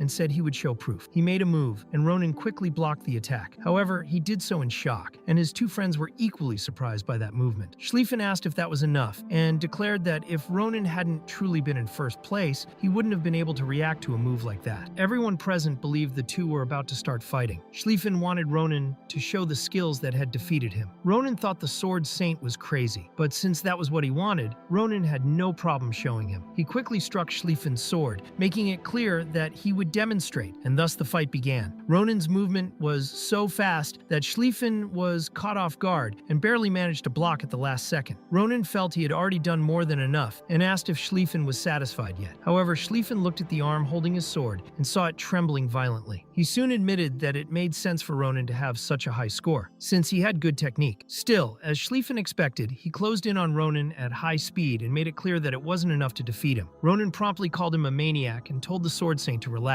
saying he was taking things far too seriously. Schlieffen, however, only wanted Ronan to reveal everything he was hiding. With a completely demonic expression, Schlieffen still refused to accept it, and they continued to clash, their swords colliding again and again. Ronan, who thought the Sword Saint was an idiot, believed the man was actually trying to kill him. That was exactly why he had wanted to avoid Schlieffen in the first place. If things continued at that pace, Schlieffen would end up using his aura, which would be a huge problem. With a single slash, Schlieffen could create a storm, the fearsome aura known as the Tempest Sword. Ronan couldn't handle that, so Ronan suddenly turned his back on him. Schlieffen couldn't understand what his opponent was doing, as he saw no honor in it. At that moment, Ronan grabbed Asel by the shoulder. Schlieffen made it clear he wasn't going to lose that fight. Ronan then shoved his companion in front of him, and Asel didn't understand why Ronan was choosing him for that. Schlieffen also thought Asel was a girl, so he began to think Ronan was even more cowardly for using a girl as a human shield. Because of that, he no longer saw Ronan as a knight. That was when Asel became completely frustrated, and with a trembling voice explained to everyone that he was actually a man. Just as Ronan had predicted, Schlieffen's behavior remained the same. He would keep clinging to chivalry even on the brink of death. In an instant, Ronan struck Schlieffen. The blow hit him hard, right in the face. Schlieffen dropped to one knee, supporting himself with his sword. At that moment, Ronan signaled Maria and Asel to run. Schlieffen didn't understand what was happening. Seeing the three of them running away, he asked them to wait for a moment. Soon, a bald man arrived at the scene, demanding to know what the hell was going on. His eyes widened when he saw Schlieffen beaten in that state, and he asked the swordsman if he was all right, wanting to know who had dared to do this to him. As members of the guard, they said they would go after the culprit, treating Schlieffen as if he were a noble. Schlieffen, however, declared that it wasn't necessary, since at that moment he wasn't a son of the ducal family, but merely an applicant with common status. Schlieffen told the guards they didn't need to worry. It had just been a fair fight, and he would handle it himself. Then he realized something that shocked him. His sword had cracked. He couldn't understand it, since it was a high-grade mithril sword. He had thought Ronin's abilities were nothing special, but in truth, Ronin had accomplished all that with a far inferior blade. Schlieffen admitted to himself that this was extremely interesting, and that he would remember Ronin's name. The scene then shifts to the next day, outside the capital, in a forest called Shimo. Ronin was walking through the forest with a map in his hand, but he was lost. Poor Asel was accompanying him, still worried about whether they could really do this, while Ronin couldn't understand what he was getting at. Asel was referring to the fight Ronin had had the previous day against the Sword Saint. He had heard that Schlieffen was the heir of a ducal family, second in influence only to the imperial family. To make matters worse, Ronin had broken his nose. Because of that, Asel wanted to know what Ronin would do if there were retaliation. Ronin, however, was truly unconcerned and told his companion not to worry either, stating that Schlieffen was a good person, just a lunatic when it came to swords. Schlieffen valued his principles and trust. He was a model befitting his position and someone who protected the weak, practically the definition of a perfect noble. Because of that, Ronin believed Schlieffen had called what happened yesterday a fair duel. Otherwise, Ronin would already be in prison. Asel even agreed with him. In the end, Ronin wanted his companion to focus on what they were doing, pointing out that they had arrived at the mana vale Frieren had told them about. The place was known as Fernando's Spring. For unknown reasons, the mana that circulates around the world gathered in a single location, forming what was called a mana vale. There, mana was absorbed by everything around it. An ordinary stone could become a high-grade mana stone, and a common plant could turn into a miraculous medicinal herb. The place was known for its incredible effects, and its value was astronomical. Most people would want to monopolize it, and Ronin thought Professor Frieren was very generous. After all, they were being given something like this just for cracking an egg. Ronin asked whether his companion felt anything different. Asel said it was the first time he had ever seen so much mana concentrated in one place. There, he could use magic more easily and cast spells far stronger than usual. Asel also mentioned that the egg in Ronin's pocket, despite having done so before, was absorbing magical power at an incredible speed and seemed to love the mana in the area. Ronin didn't quite understand. Asel thought Maria would love it too, and it was a shame she was busy with the merchants. Then Asel noticed something and asked if Ronin didn't find it strange. Ronin didn't see what was wrong, so Asel explained that Professor Frieren had said there was an abundance of mana there, and that many mystical species came to nest in the area. Asel believed the place should even be good for ordinary animals, which left Ronin stunned. Asel then asked why they couldn't hear a single animal around them. That was when Ronin realized he had been complacent. He grew irritated, knowing things were about to get complicated again. Asel didn't understand what had happened, but Ronin told the mage to prepare himself, saying he could smell blood coming from deep within the forest. Asel couldn't sense anything, and Ronin confirmed that visitors had arrived before them. Obviously, by visitors, he meant intruders. Masked archers were already there, ready to fire arrows at the two of them. The arrows were loosed, and Ronin immediately drew his sword, shattering every single one. However, just by looking at the arrowheads, he was already certain who they belonged to. He remembered the squad's camp, where one of his comrades in his past life had shown him those arrows, making it clear that they were special arrows capable of blowing off the heads of most orcs. Someone asked what everyone thought, and Ronin was thoroughly fed up with the conversation. He told his teammate to shut up since no one wanted to hear it, especially because that archer had been caught using those very arrows. The man only tried to explain that the arrows were truly effective, saying that the person who had used them more than 100 times with successful hunts was an elite member of their organization. They were also known as Cali Borro's hunting dogs. That memory convinced Ronin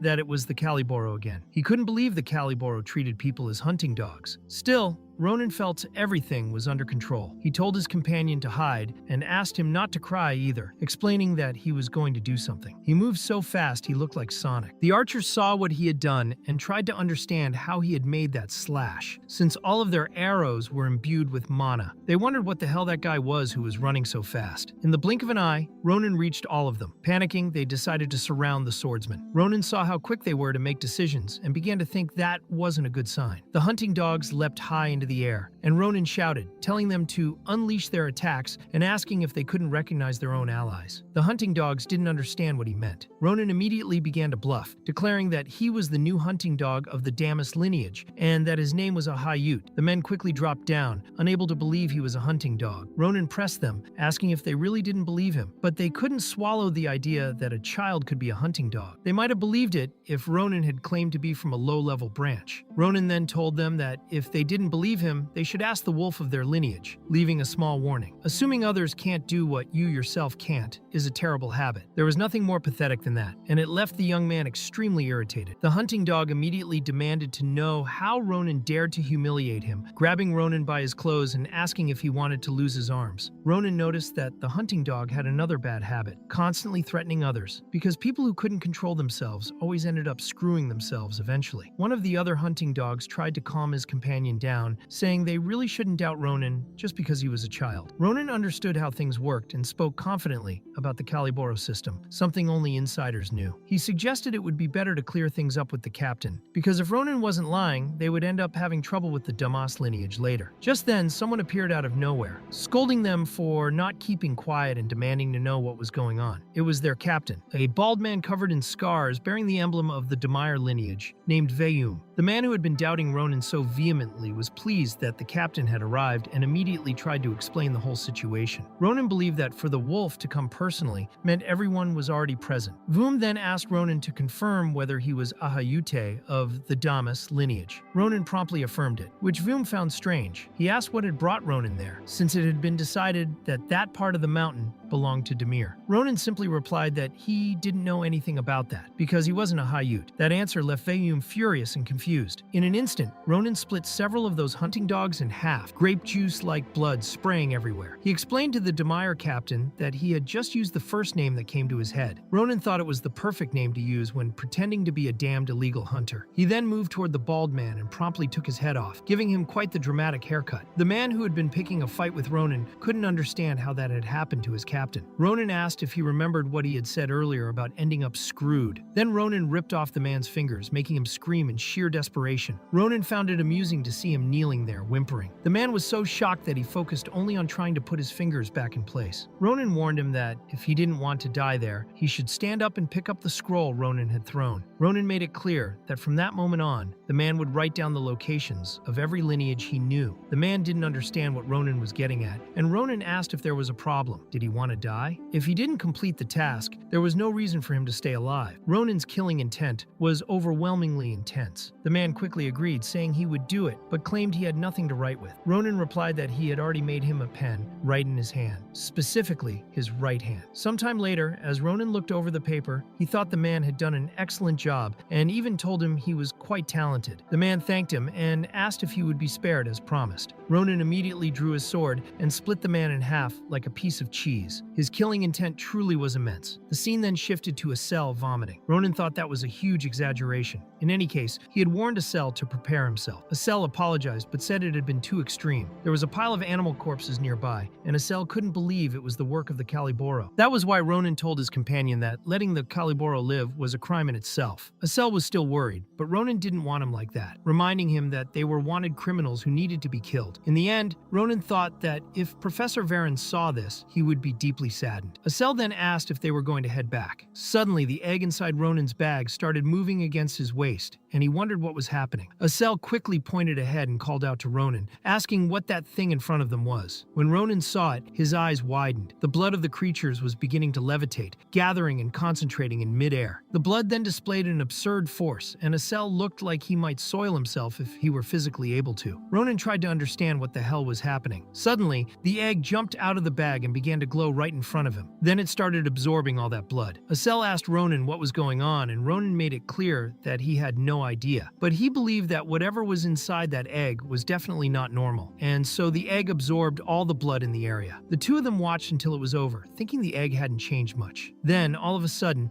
the egg began to crack, leaving both of them stunned. Ronin was overjoyed. It looked like the egg was finally going to hatch. He couldn't wait to see what would come out of it. And when the egg finally shattered, something burst out and slammed straight into his face. He wanted to understand what the hell was going on, and that thing that had appeared didn't really resemble a dream bird. It looked more like a cat mixed with other creatures that had somehow gained wings. Ronan couldn't see that creature as a bird at all. Asel thought it looked more like a dragon, just like the ones he had seen in books, and Ronan agreed with him. Then Ronan scolded himself, wondering where the hell that dragon had absorbed so much mana to end up like that, before remembering the bluebird. In the end, he thought that at least the creature was pretty cute, and even petted it, despite still being quite angry. The dragon's welcome had been a bit too much. Getting punched hard in the face wasn't the best way to greet someone. Suddenly, the dragon caused a magical rune to appear, startling Ronan until he realized his wound had vanished. Asel immediately believed the dragon had healing magic. On top of that, it seemed to like Ronan, and the dragon began rubbing its face against his. The swordsman was surprised, as the dragon had more abilities than it appeared to. Asel thought Ronan should give the dragon a name, since they couldn't keep calling it a dream bird. Ronan had no idea what name would be good for it. Suddenly, the dragon started making a lot of noise and flew up into the air. Asel didn't understand why it had suddenly started acting that way, while Ronan thought the dragon had sensed a presence. The scene then shifts to a desperate man running. He was a vagrant from the Demire branch named Balrouse. He just wanted to understand what was happening. He had only gone out to do a task and now wanted to know why everyone there was dead. He also remembered seeing a sea of blood when he spotted the two boys. Panicking, he tried to flee to save his life. However, the dragon sensed his presence and went after him, his eyes wide with terror. He was so unlucky that he crashed into a branch and took a hard fall to the ground. That made it even easier for the dragon to catch up to him. The dragon quickly began drawing Balrouse's blood from the wound that had opened on his knee after the fall. Balrouse couldn't understand what was happening as he watched his blood being pulled out of his body, and he cried out for help. Ronan arrived and ordered the dragon to stop, but the dragon didn't understand why it should. Ronan explained to the dragon that it was enough and that it would end up killing him, and he called the dragon Sita. Asel immediately asked if that was going to be the dragon's name, and Ronan confirmed it, saying he had already had that name in mind. He asked whether the creature liked its name. Balrouse couldn't understand who those two were, though he clearly remembered Ronan and Asel standing near all that blood. He hadn't imagined that Ronan was the owner of that creature. Now he just wanted to know who that boy was. Ronan asked Balrouse if he was alright and called him by name. Balrouse confirmed it and thanked Ronan, thinking he was going to lose his life. Still, he didn't understand how Ronan knew his name. In response, Ronan pointed his sword at Balrouse with incredible speed, declaring that the hooded man didn't need to know. He hadn't expected to meet Balrouse like this, but it was good to see him again. Ronan also remarked that illegal hunting seemed profitable, and that he never would have imagined Balrouse would become one of Cali Borro's hunting dogs. Balrouse didn't understand what Ronan was talking about, and said he was just a vagrant. Ronan clearly remembered that Balrouse's rank had been lower back then. In the end, the swordsman ordered Balrouse to do something for him, making it clear he wasn't asking, he was commanding. The scene then abruptly shifts to nighttime. Ronan tossed a few coins into the air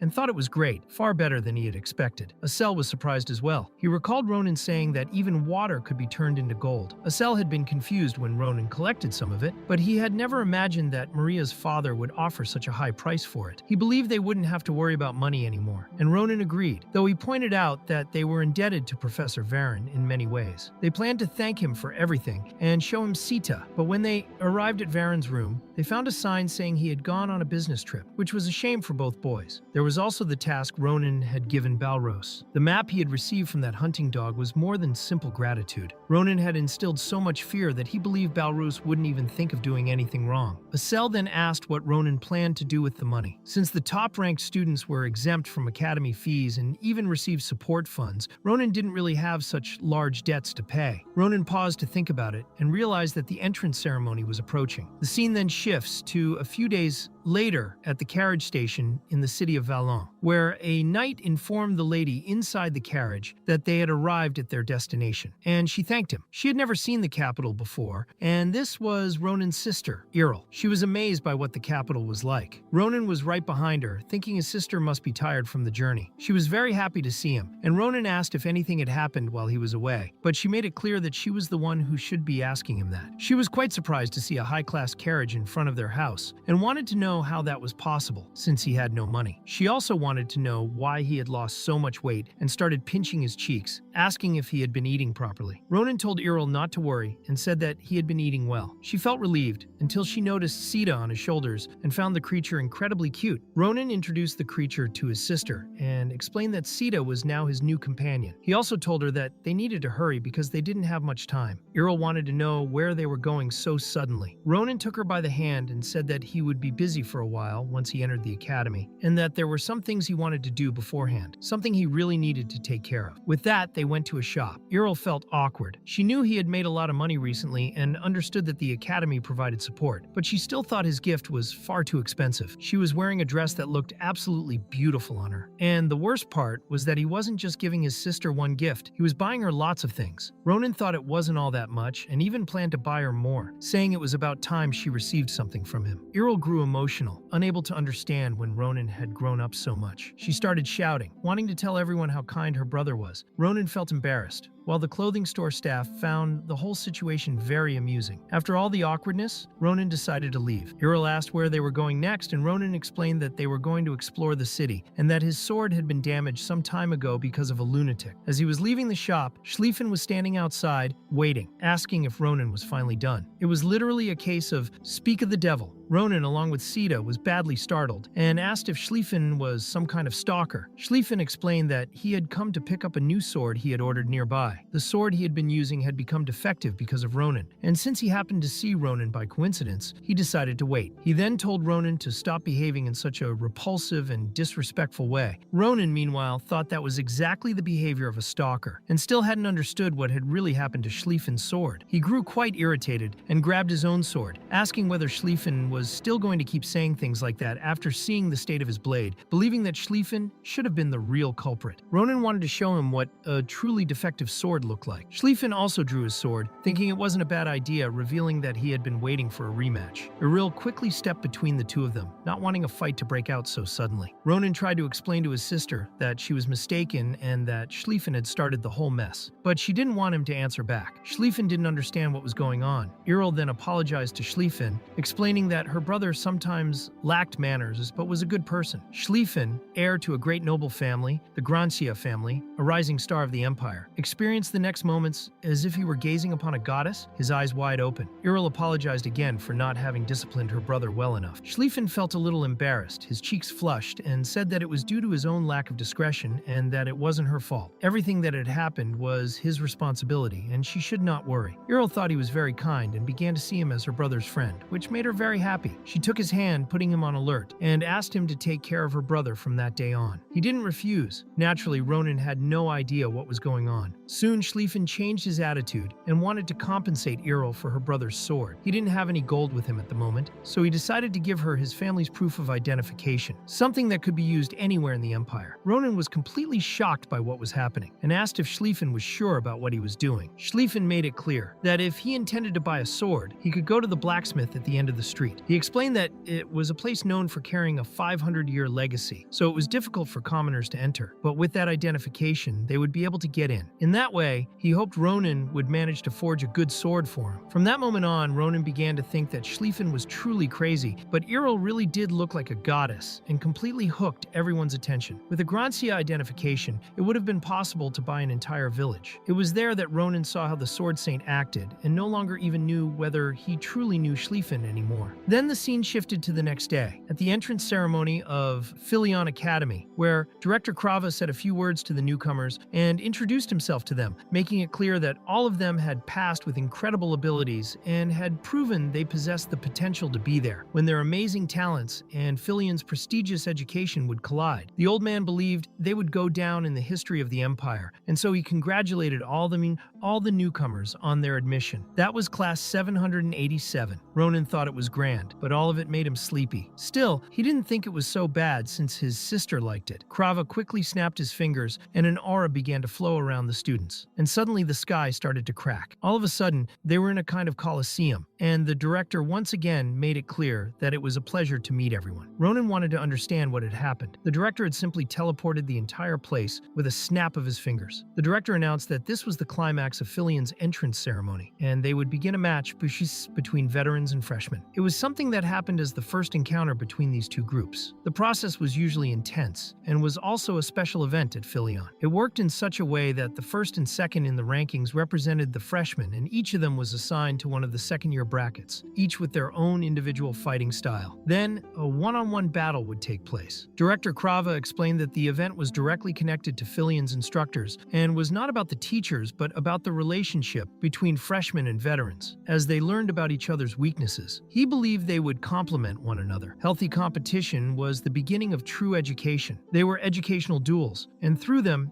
each representative would demonstrate their first steps. The freshmen could choose their opponents, and it was also possible to refuse a duel. The director did not want anyone to feel intimidated. The freshman representatives were free to do as they pleased. Ronan thought the old man knew how to use words well, but he still felt it was a kind of hazing for the freshmen. There was Nazdo, a second-year martial artist who ranked first. There was also Brahm, another second-year martial artist ranked second, who was eager as he watched that year's famous newcomers. There was also Karen, a second-year martial artist ranked fourth. Beside him stood a girl, also a second-year martial artist, ranked third. Her name was Irina. Krava announced to everyone the greatest talent of the Empire, Schlieffen, and the star who had defeated him in the practical exam, Ronan. Brahm could no longer hold himself back and wanted to fight both of them. Ronan thought Brahm was overly excited, and since things had turned out that way, he felt he could show his older sister that he wasn't there just to get beaten by others. It would be better if he could show his camaraderie with Schlieffen. Then he was caught off guard by the director asking the freshmen to choose their opponent for the duel. Ronan asked whether it would be all right for him to make a suggestion, and Krava saw no problem with it. Ronan then said that, since they were free to choose, he wanted to be taught by all the respectable veterans. The veterans were left confused, and Ronan laughed and clarified that he wanted all of them to come at the same time. After that suggestion, the director went to the teachers for a brief meeting. He asked Nabaros what she thought of Ronan's proposal, and she believed they should proceed with it. After all, the academy followed the rule that if one was strong enough, one could do as one pleased. In her view, it didn't matter who would win, as it would still be a great challenge for everyone. And if things became dangerous, Nabaros gave her word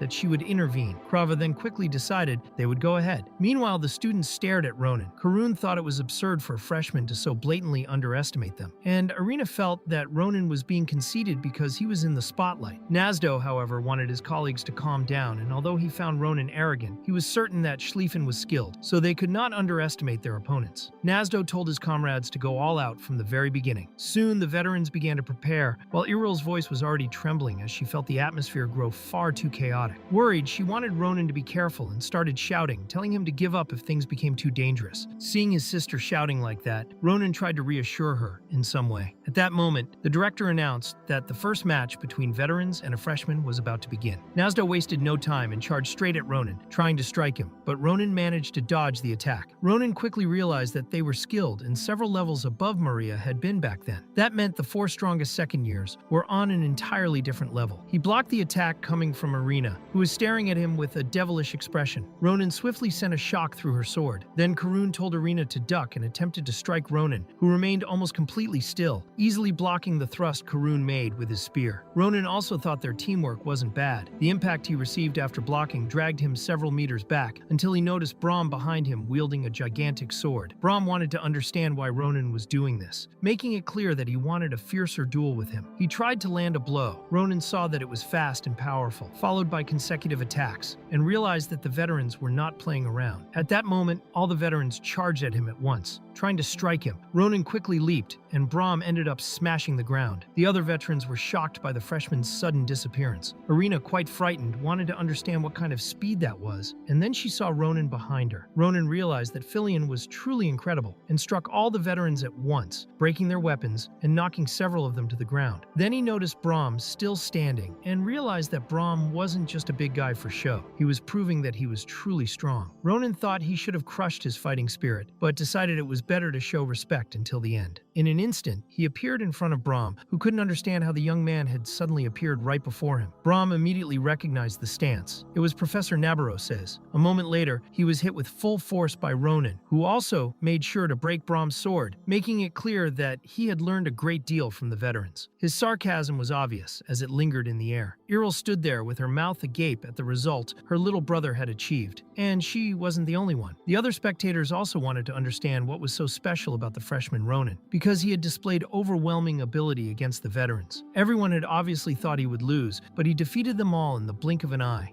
all in the... No one could believe he was a first-year student. The veterans stared at their broken weapons, unable to believe it. Nasdo found the defeat so one-sided that he couldn't even feel sad about losing. He only wanted to know where Ronin had come from. The veterans thought he was a monster. Ronin, on the other hand, felt that in the end, this should prevent any further trouble, while Iril looked truly happy among the spectators. Now he only had to deal with the veterans who approached him and told him he had done a good job. Ronin bowed respectfully and made it clear that he had learned a lot from them. He also explained that he had put himself in that position because he was excited about having entered Philion Academy. But he believed their strength was unimaginable. From the bottom of his heart, he thanked them all for accepting the challenge, while Maria and Asel were shocked by what Ronin was saying. Ronin asked everyone to forgive his rude behavior that day and said he was eager to learn even more. In the end, he lowered his head, leaving the veterans feeling a bit awkward. Brahm then realized he had been mistaken about Ronin. Not only was he strong, but he was also very respectful. He took Ronin's hand and told him there was no need to be so formal, saying that Ronin had fought fairly, using only his abilities to claim victory, and that he should feel confident. Brahm then raised the young man's arm for everyone to see and shouted that this was how a Philion student should be, declaring that everything had been incredible. Ronin realized that Brahm truly had boundless energy. He had already shown his social skills and was certain that Iril would no longer worry about him. She was moved to see how much her brother had grown, while someone else watched it all and thought Ronin was truly interesting. After that, the scene shifted to nighttime, when a banquet was being held and all the freshmen were gathered together. Ronin was surprised and genuinely curious about what a ceremonial banquet would be like, and the venue was enormous. Maria had already expected this, since it was the greatest educational institution of all. Listening to his friend, Ronin felt that he really shouldn't be surprised anymore by anything he saw at that academy. Asel then asked Ronin whether he had seen his sister. Ronin confirmed and explained that it had taken him some time to comfort his sister, since she had truly been worried about him. He clearly remembered her asking him not to forget to eat his meals, to write down anything he might forget, and not to fight with his friends. He had also decided to leave Sita with her so she could remain safe and he could be at ease while staying at the academy. Asel thought Ronin was an incredible brother, and Ronin agreed with his friend. Still, Ronin was extremely curious about what the food there tasted like and wondered when the poor guy would finally get to try it. Suddenly, Schlieffen appeared beside him like a ghost, whispering in his ear and making it clear that this was not the right time to eat. Ronin immediately looked to the side, startled, trying to understand what had happened to Schlieffen. Annoyed, he demanded to know why Schlieffen was there, but Schlieffen explained that he had only come to check on something important. Ronin couldn't understand where he was going with this. Schlieffen asked where Ronin's sister was living and whether it was far from there. Ronin grew even more confused as Schlieffen continued, asking about the condition of the road to where his sister lived. To make matters worse, he also wanted to know whether the security was good and if there had been any reports of incidents, leaving Ronin increasingly frustrated by the questions. Schlieffen then assumed that Ronin had hired escorts and trusted that he had at least contracted a mercenary army to protect his sister. Otherwise, Schlieffen said, he would be a terrible brother. Ronin became furious and declared that he had hired Schlieffen's mother to escort his sister. Ronin thought that unless a wyvern showed up, nothing bad would happen, and he told Schlieffen to calm down. However, the moment Schlieffen heard that name, he became alarmed and demanded to know whether Ronin was really telling the truth. Ronin, obviously irritated, just wanted that madman to stay away from him. Ronin also wanted to understand why Schlieffen cared so much about his sister. It was starting to feel as if he were her husband. Schlieffen immediately began to tremble, and in a choked voice he explained that he was simply worried about the girl who had become his friend, and that this was the duty of a knight. At that moment, someone arrived and commented that it was an interesting scene, saying he had never seen a Grancia wolf so talkative before. Schlieffen immediately asked what that girl wanted with him. Her name was Elizabeth Akalucia, and her claim to fame was being the best freshman in the magic class. Elizabeth smiled and told him not to misunderstand. Her interest was in Ronin, not in him. Her words naturally left Ronin stunned. He wanted to be sure she was really talking about him, and couldn't understand why. Schlieffen, on the other hand, thought it was just Ronin's unpleasant charm at work again. Schlieffen soon turned his back on the two of them, saying that things there were finished and that Elizabeth could do as she pleased. Before leaving, he informed Ronin that he was considering sending a guard from the Grancia family, but Ronin didn't even let him finish speaking and told the Sword Saint to go bother someone else. Asel then approached Ronin and told the Swordsman that this was the same person as before, and Ronin replied that he was already aware of how powerful she was. Ronin soon recalled Elizabeth with her staff overflowing with energy as she finished off an opponent, and he knew she was ridiculously powerful. Elizabeth merely remarked that those who raised their claws needed to be taught a lesson. Ronin had no idea what she meant and asked asked why she wanted to speak with him. She was brief and explained that she had been impressed by his talent, so she was there to make him an offer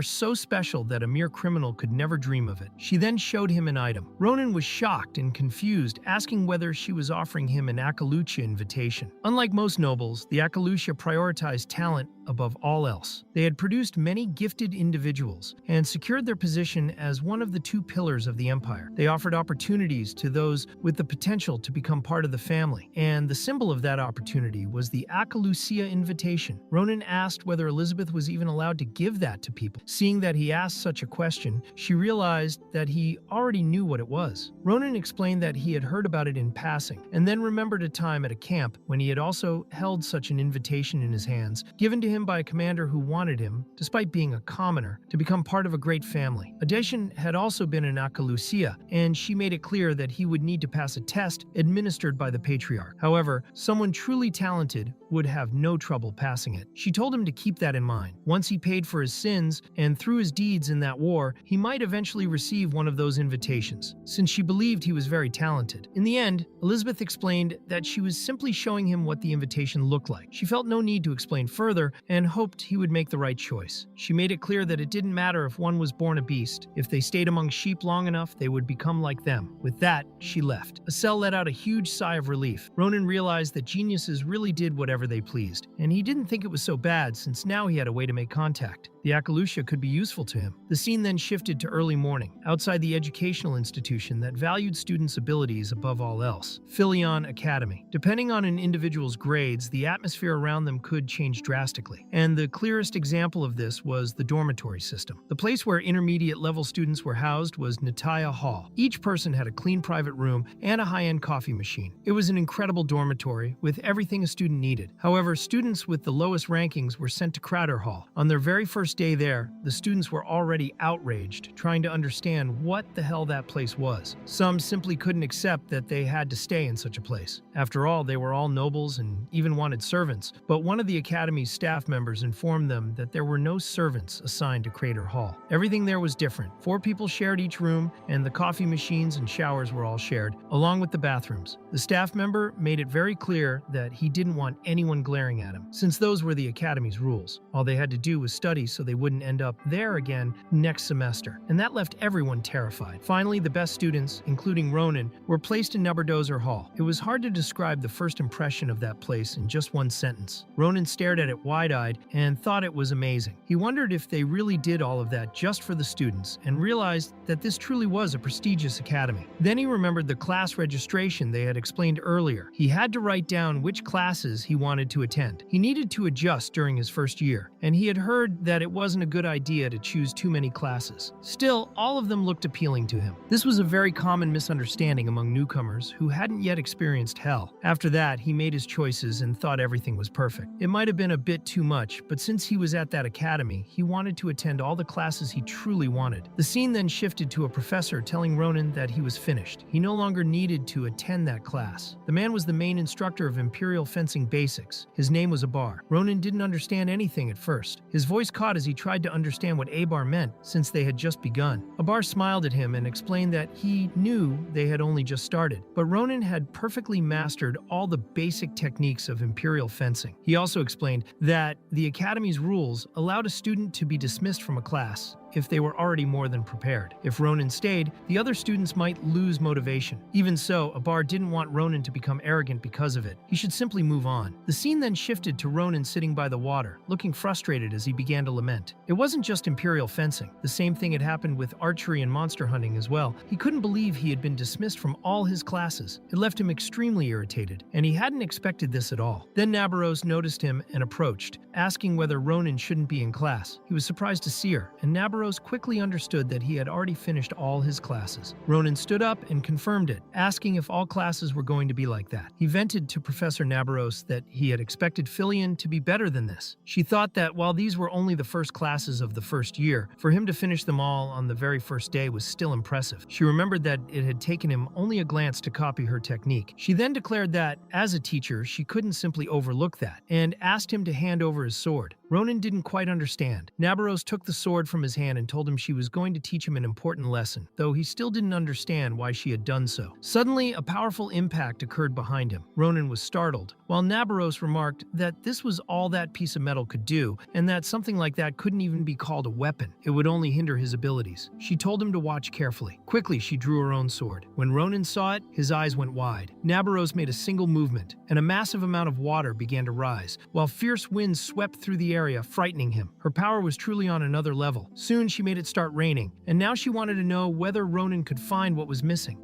A weapon is a piece of metal that is hard and sharp, used to fight opponents, and it should not break while being wielded. And even if it does, a new one can be obtained. Weapons in that sense are disposable, or at least that was what Ronan thought, until he saw what his instructor managed to do right in front of him. Ronan thought it was ridiculous, and he was certain that she had used the sword in her hands. The cut was the same, but he could not understand how the power was so different just because of the weapon. With a single breath and reliable force, Nabaros explained how such a small difference on a battlefield where lives are at stake, or the waste of strength, is what determines whether an individual lives or dies. If one is using mana, it is essential to find a weapon that matches. And obviously that was not something Ronan understood yet, since he still did not know how to use mana. Ronan wanted to know if the instructor already knew this, and she confirmed it, but made it clear that the fact he possessed so much energy was incredible to her. Nabaros knew that one day he would be able to use mana, and that in order to use that power correctly, she believed Ronan needed a weapon. From what she was seeing, the student had too many things on his mind, so she wanted him to attend her class. Ronan was surprised and wanted to know if he really could. Even though normally only those above the second year were allowed, Nabarose was willing to let him in. However, instead of bringing that piece of metal, the instructor asked him to bring a real weapon. That was the condition she set for him to participate in her class. Next, the scene shifts to a place with a sign that had the word hammer written 3 times. Asel and Maria were together with Ronan, and Asel wanted to know if something like that had happened with instructor Nabarose, and if that was why she had gone to that place on her first day off. That was the place Schlieffen had mentioned when he handed over his family's identification item. They were at the forge, and Asel was not very confident, while Maria also thought it looked quite worn down and unlikely to last long. Ronan also found it very strange that this forge would really be a place frequented by the Grancia family. Still, the 3 of them would only know once they went inside, and inside it was even worse. There were cobwebs everywhere, and the building looked like it was about to collapse. Ronan found it odd, since Schlieffen was not the kind of person who lied. A creature with enormous claws was disturbed by the noise while sleeping, and it quickly appeared, wanting to know who the 3 of them were. Making it very clear that they were making noise early in the morning, it asked whether they hadn't noticed that the fire was out. Asel was quite frightened, and Ronan was surprised by what he was seeing. It was a beast man in a forge, but the beast man was not very welcoming, and wanted to know if the 3 of them were deaf. He demanded an immediate explanation for why they were there. But Ronan wasted no time and showed what Schlieffen had given him, explaining that they were there to buy a weapon, clarifying that they had come on Schlieffen's recommendation. Since he had said that the law's weapons were the best, the Beastman saw the symbol of the Grancia family. He could also tell that Maria and Asel had mana, but the swordsman had nothing, so he thought that Ronan showing the Grancia family symbol meant nothing. Ronan truly did not understand what the Beastman was getting at. The Beastman claimed he didn't know who had leaked information about that place, but he wanted them all to leave, since the shop did not accept customers like them. Ronan immediately refused, until the Beastman thought there might be a way for them to make a deal. And at that moment, he looked like a big bad wolf. He wanted the poor Asel's arm in exchange. Then he might consider making a sword for Ronan. Making it clear that he was getting hungry, Asel immediately panicked and said that he didn't taste very good. Ronan saw the enormous mouth of that wolf and made it clear that he had crossed the line. He simply attacked the wolf inside his own establishment. The Beastman had no idea what the hell had just happened, and the impact was so great that he was dragged across his shop. Ronan soon realized that what he had imagined was correct. The movement had felt strange to him, and he wanted to know where that had come from out of nowhere. The wolf was wearing armor. In any case, Ronan thought it didn't matter what it was. Something like that only needed to be destroyed. He revealed his completely macabre aura, and the wolf grew afraid and asked him to wait a moment, making it clear that it had only been a test. Ronan was confused as the wolf explained that all new customers went through this kind of thing, as it was protocol to test their abilities. The wolf also admitted that he needed to test his invisible armor, and that he had deliberately provoked Ronan. He added that he had no intention of hurting them. Ronan truly could not believe the wolf's words and asked if he thought Ronan looked like an idiot. The wolf then made it clear that, considering the way the Grancia family operated, it would be stranger if they didn't have a process like this. The wolf soon assured him that if Ronan was doubting it, he could talk to Schlieffen later. Ronan grew a little impatient, but thought it was a fine process for a violent death. The wolf quickly corrected him, saying that this was not part of the process, and that the fault was entirely his for having gone too far. In that way, he apologized to Asel for everything that had happened, since he had no intention of provoking him, and in any case, he did not devour people. Asel hid behind Maria, while feeling a bit more relieved. After that terrible confusion, the wolf introduced himself. His name was Didakan, and he was an apprentice at that forge, sometimes guarding the gate. He soon asked for the swordsman's name, and Ronan introduced himself to the wolf. Didakan already knew that he was there in search of a weapon, so he informed them that he would show them the way, since that place was only the entrance to the forge, and the real place was where he was pointing. The scene then shifts to Didakan asking if everyone was properly settled. He asked everyone to prepare themselves mentally and pressed a button on the wall. The gears began to turn, and Didakan said that they were about to witness something extraordinary. Soon the elevator began to descend, and everyone was astonished. Watching the mechanism in motion, Didakan explained that it was an elevator made with a magic stone and a pulley, the fastest way to reach the true forge. He declared that it was the largest and best forge in the capital, better known as the Grand Carpadoki. Ronan had never imagined that something like that existed underground, and Didakan wanted him to cheer up, since he had passed the test. Didakan was fully responsible for taking him to the very best of Carpadoki. There,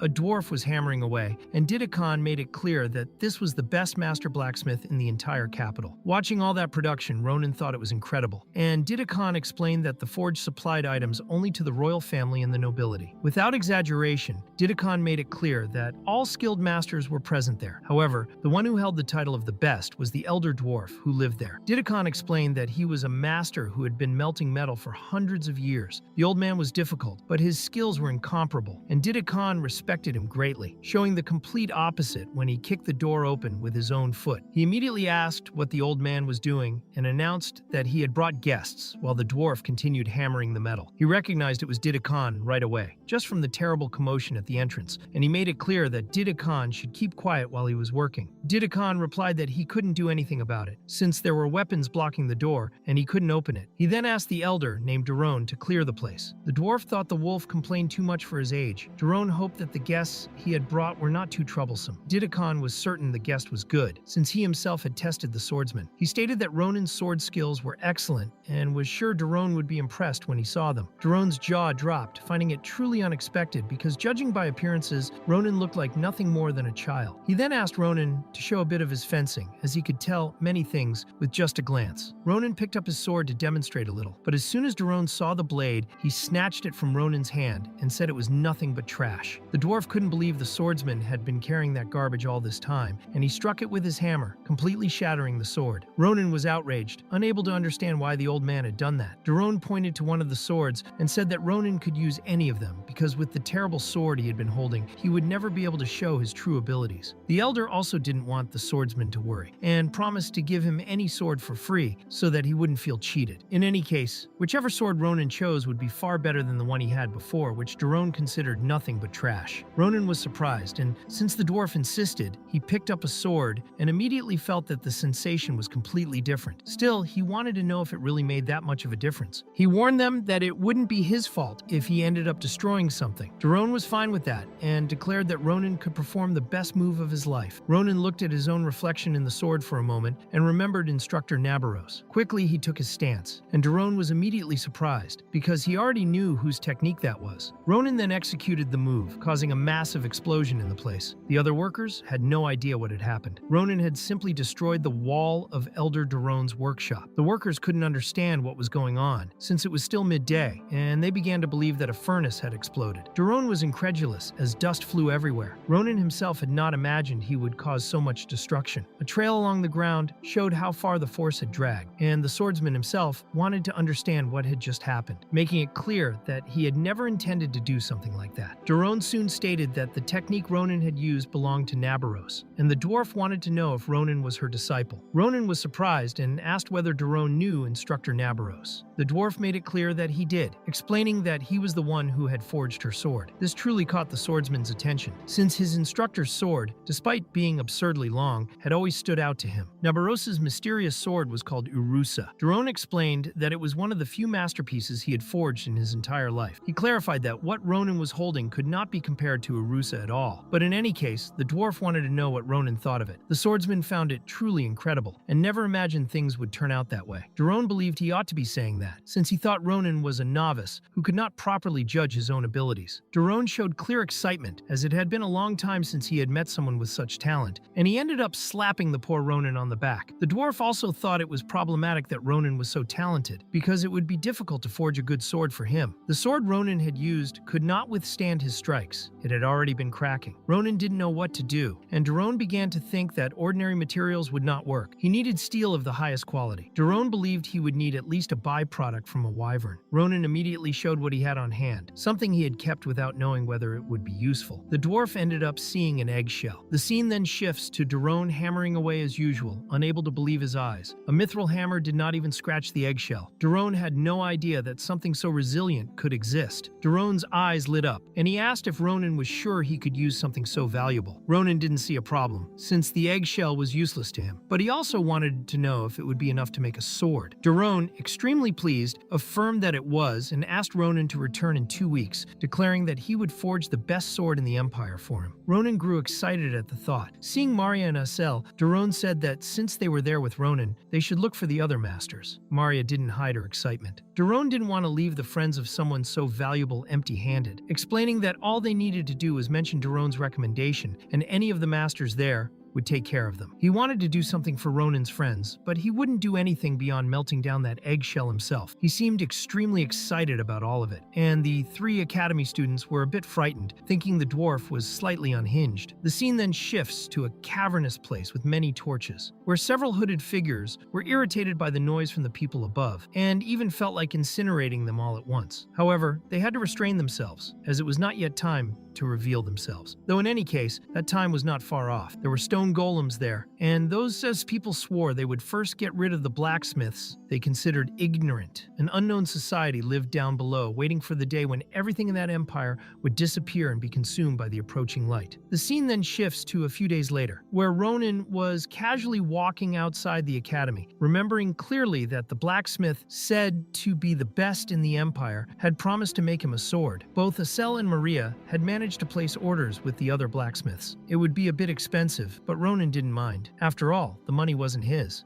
He had used the item that identified Schlieffen's family for that feat, and if there were any problems, it would only be a matter of time until his sword was ready. Sighing, he wondered what he should do until that moment arrived. He believed his 2 friends were in class at that time, until he suddenly realized something. The training center and the exclusive classes for veterans were located right where he was, the place known as the Galilean facility. He believed instructor Nabaros's classes also took place there. She had told him to come to her class with a real weapon. He still didn't have his weapon in hand, but he had something to use temporarily. As he considered going to her class, Nabaros appeared beside him like a ghost. He was startled by his instructor's sudden presence. It was basically the saying, "Speak of the devil," and she grabbed his ear and twisted it, scolding him as she did. It had already been a long time, and the poor boy screamed in pain. She was certain she had told him to show up there as soon as he obtained a weapon. Absolutely certain. She wanted to know what on earth her student had been doing all this time, since he hadn't shown up at all. She wanted to know if he had simply been skipping class. Ronan explained that it wasn't exactly that, and that he had a good reason for not showing up, but Nabaros told him to forget it and follow her. She said she would listen to his excuses along the way. All Ronan wanted was for her to let go of him because it hurt a lot. The scene then shifts to a girl who overheard it and didn't understand what had happened. She was inside the academy and was sure she had heard someone scream until she ended up bumping into another student. The boy's name was Carden. She apologized, and he thought she was a very slow assistant, telling her she should be getting ready for class since she had so much time to stand around. Carden thought the girl was truly a loser. In the end, the girl simply turned her back on him, and the scene shifts to the first dueling hall. Nabaros showed Ronan to the students and was sure they remembered him, since he had caused quite a commotion when he first arrived. Even so, she introduced him again, explaining that he would be part of the class starting that day. Ronan then introduced himself, and the students immediately began whispering. They were surprised that Ronan had skipped ahead to their class and started questioning whether he was really that good, since in the end, he just looked like a kid. Ronan was surprised by their nerve, since he could hear everything they were saying, but he also noticed some welcoming faces. Brahm and Nazdo seemed happy about his presence. However, not everyone was pleased. Karun kept his face completely straight. Still, Ronan thought it would be fun, until the girl who had bumped into Cardan opened the door and apologized to the instructor for being late. Ronan immediately looked back, and the girl with a shaky voice explained that she had to deal with something urgent. Ronan felt a sense of familiarity in her voice, as Nabaros asked whether she had really been that late, but the instructor only told her to calm down. Nabaros explained that she had just introduced a new student and pointed in Ronan's direction. The girl became excited, as she knew he was the famous newcomer the instructor had mentioned. Nabaros then asked the girl to introduce herself to Ronan, since he needed to know who the assistant was. The girl introduced herself as the class assistant and said she was a second-year martial arts student. Ronan's eyes widened when she smiled and said her name was Adation. She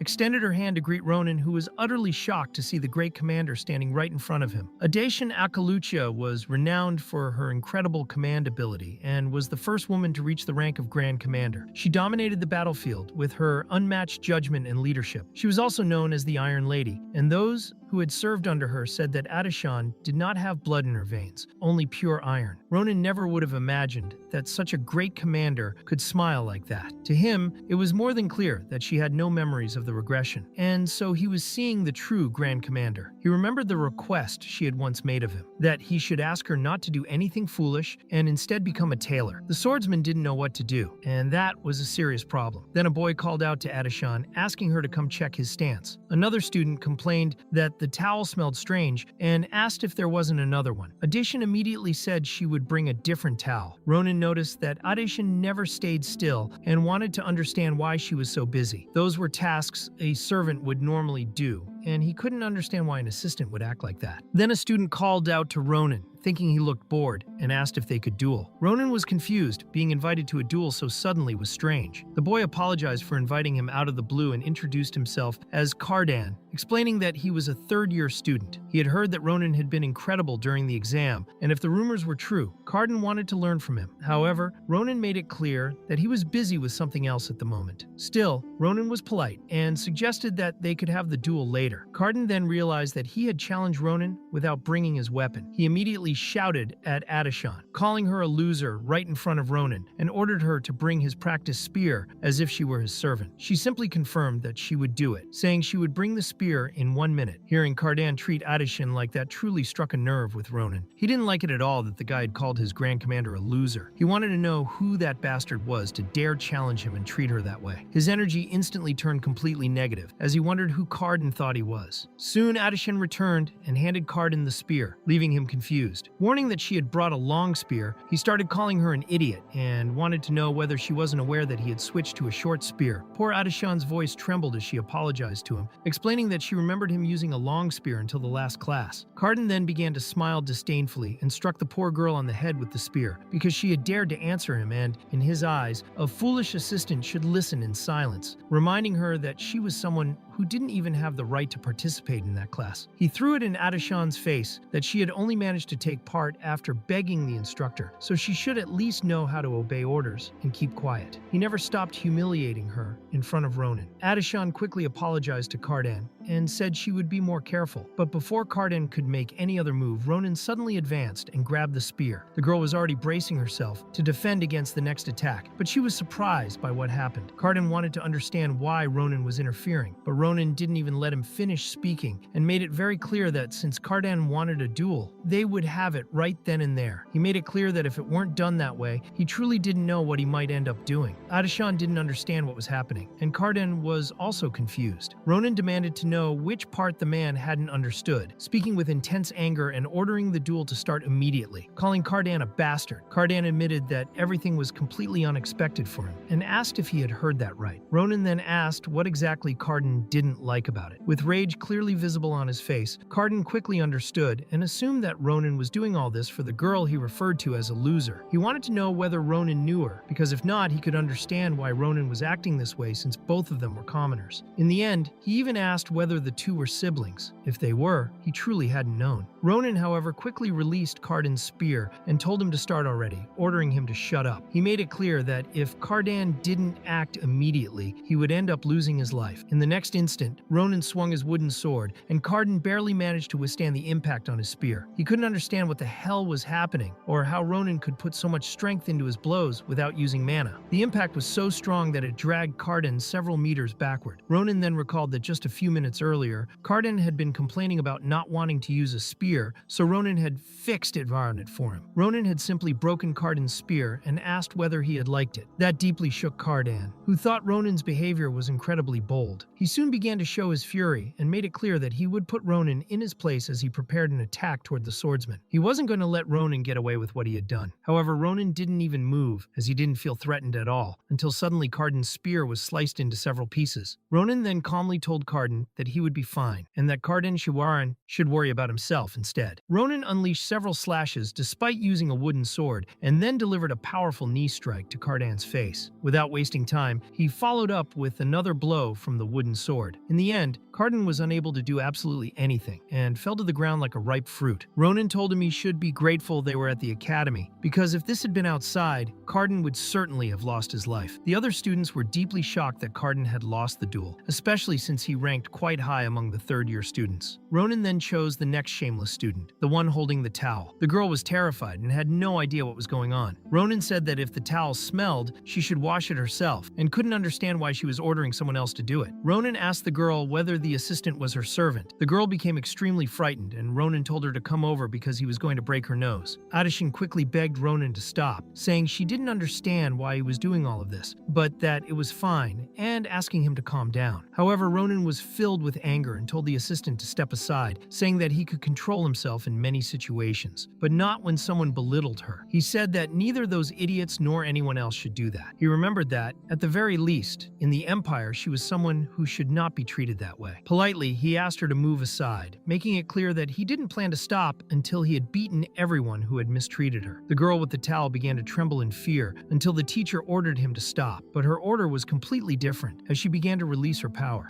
She made it very clear that she would not ask Ronan to take responsibility for the duel he had just fought, since accidents can happen in real battles. However, she could not tolerate his behavior, so she ordered him to drop his sword and step away. Ronan soon realized that he could no longer move his body, his eyes widening as he saw that Nabaros practically had the spirit of a serpent. He couldn't believe it, and it was clearly something unprecedented even for the sword saint. Nabaros's aura was something he had never imagined. The instructor warned him that what Ronan was doing could not be considered a duel. She was responsible for that class and could not allow such a thing to happen during a lesson. Seeing that she did not tolerate disorder, Ronan made it clear that she knew what the assistant had been going through. He wanted to know whether Nabaros had simply been watching despite knowing all of this, but the teacher replied that this was between her and the assistant and that he should not get involved. She told Ronan that this would be her final warning, ordering him to stop. The tension between them grew immense, and Ronan declared that he didn't care whether she was the sword saint or not, his answer would remain the same. He then rudely told the teacher to go to hell. Nabaros quickly realized there wasn't much else she could do, so she used the Serpent of Affliction on Ronan. He was left in shock, and in that moment he remembered his great commander. He recalled having asked her about this before, never understanding why she had volunteered for the position of commander when everyone else had refused. He clearly remembered Adishan telling him that one day he would understand that there are some things you simply can't force someone to do. It was just that person's destiny. He remembered her answer vividly and wondered what his great commander had been thinking. He wanted to know what Adishan had been carrying on her shoulders. He also remembered the moment when his great commander told him she was sorry, because she had simply passed that burden on to him, and that she did not want him to forgive her for it. Suddenly, he woke up in a panic on a bed. Adishan was beside him, asking what had happened, and whether he had just had a nightmare. Ronan couldn't understand why his great commander was there, and without meaning to, he ended up calling Adishan by that title. She was confused and asked what he was talking about. Ronan soon realized the mistake he had made and tried to pretend it was nothing. He quickly changed the subject, asking whether that was the infirmary, and Adishan confirmed it, explaining that the staff had decided to bring him there. Adishan then reminded him that the teacher had said she would correct his audacity starting that day during supplementary classes. Ronan realized he had messed everything up. In the end, Adishan asked whether he had gotten angry because of her. The question caught him off guard, and he chose to deny it, explaining that he had only gotten angry because he was sensitive about etiquette and perhaps thought of himself as a respectable gentleman. Adishan made it clear that he was terrible at lying. She asked him not to hate others so much, and included Carden in that as well. It wasn't as if she didn't understand their feelings. Ronan didn't understand what she meant, since it made no sense to him at all. She made it clear clear that she did her best as an assistant. Since they were on the subject, Ronan asked why she had chosen to be an assistant in that class, and Adishan became a little confused. He then said that he believed she went easy on the students, and that they behaved that way because of her situation. To make matters worse, the teacher had seen everything and done nothing but watch, so he wanted to know whether she wasn't angry. Adishan asked him not to misunderstand, but the reason the teacher did nothing was because Adishan herself had asked her to. Ronan saw no reason for her to do something so foolish. Adishan explained that she was receiving special treatment she did not deserve, because to enter that class, one needed to be a veteran with the sword. She was a year behind and had only just begun to control her mana. After hearing that, Ronan was shocked and completely confused. To him, it was impossible, since his great commander possessed an incredible aura. He couldn't understand how his great commander had gone through something like that. Adishan continued explaining that she had privately asked Nabaros to ignore how the students treated her and to pretend she wasn't seeing it. After all, Nabaros had accepted her as an assistant, and she didn't want to be an extra burden. She was receiving special treatment, and clearly she needed to bear that burden. She told Ronan that she could endure something like that as many times as necessary, but she was grateful that he had tried to defend her. She admitted that she thought she had grown used to everything, but confessed to him that that day it hurt a little. Ronan believed that perhaps the reason she was pushing herself so far was to become a great commander, and Adishan's eyes widened when she heard him say that. She wanted to know how he knew, and whether it was really that obvious. She admitted that she still had a long way to go and therefore couldn't say it with pride, but she revealed that her dream was to become a great commander of the empire. She knew it was reckless to say something like that when she was still inexperienced, but giving up was not in her plans. Even in her current situation, she was confident in military science and strategy and was doing her best every day. Soon they heard the siren announcing that it was time for the next class. Adishan wanted the swordsman to rest a little longer, and he didn't disagree. He thanked Adishan for her help, but she told him not to worry and said goodbye. He remained lying on the bed, remembering his great commander asking him that if they ever met again, he shouldn't let her do something foolish like becoming a great commander, but instead go and become a tailor. He began to lament because what Adishan wanted him to do seemed quite complicated. The scene then shifted to a few days later, on the weekend, specifically at the entrance forge of Great Carpadoki. Ronan was there with his two friends and couldn't understand why the place was empty. If they were going to do this, Ronan thought there was no reason to go through the trouble of sending a messenger bird in the middle of the night. He had received a letter saying that the sword was Daron's greatest work and asking him to go there to take a look, but now he wanted to know what kind of terrible service this was. Then he stumbled over a helmet, which made him quite irritated. He thought the blacksmiths should have cleaned the place, so he kicked the helmet hard, believing they had forgotten what customer service was. Maria thought Ronan's nerves were on edge, and Asel suggested that maybe something had happened to him in class. Ronan declared to the two of them that he couldn't wait any longer and that they would go in no matter what. Still, Maria and Asel really didn't understand why he was acting that way. Maria asked if he was sure about what he was doing, but Ronan reminded her that they had called him there anyway, so the two of them should stop talking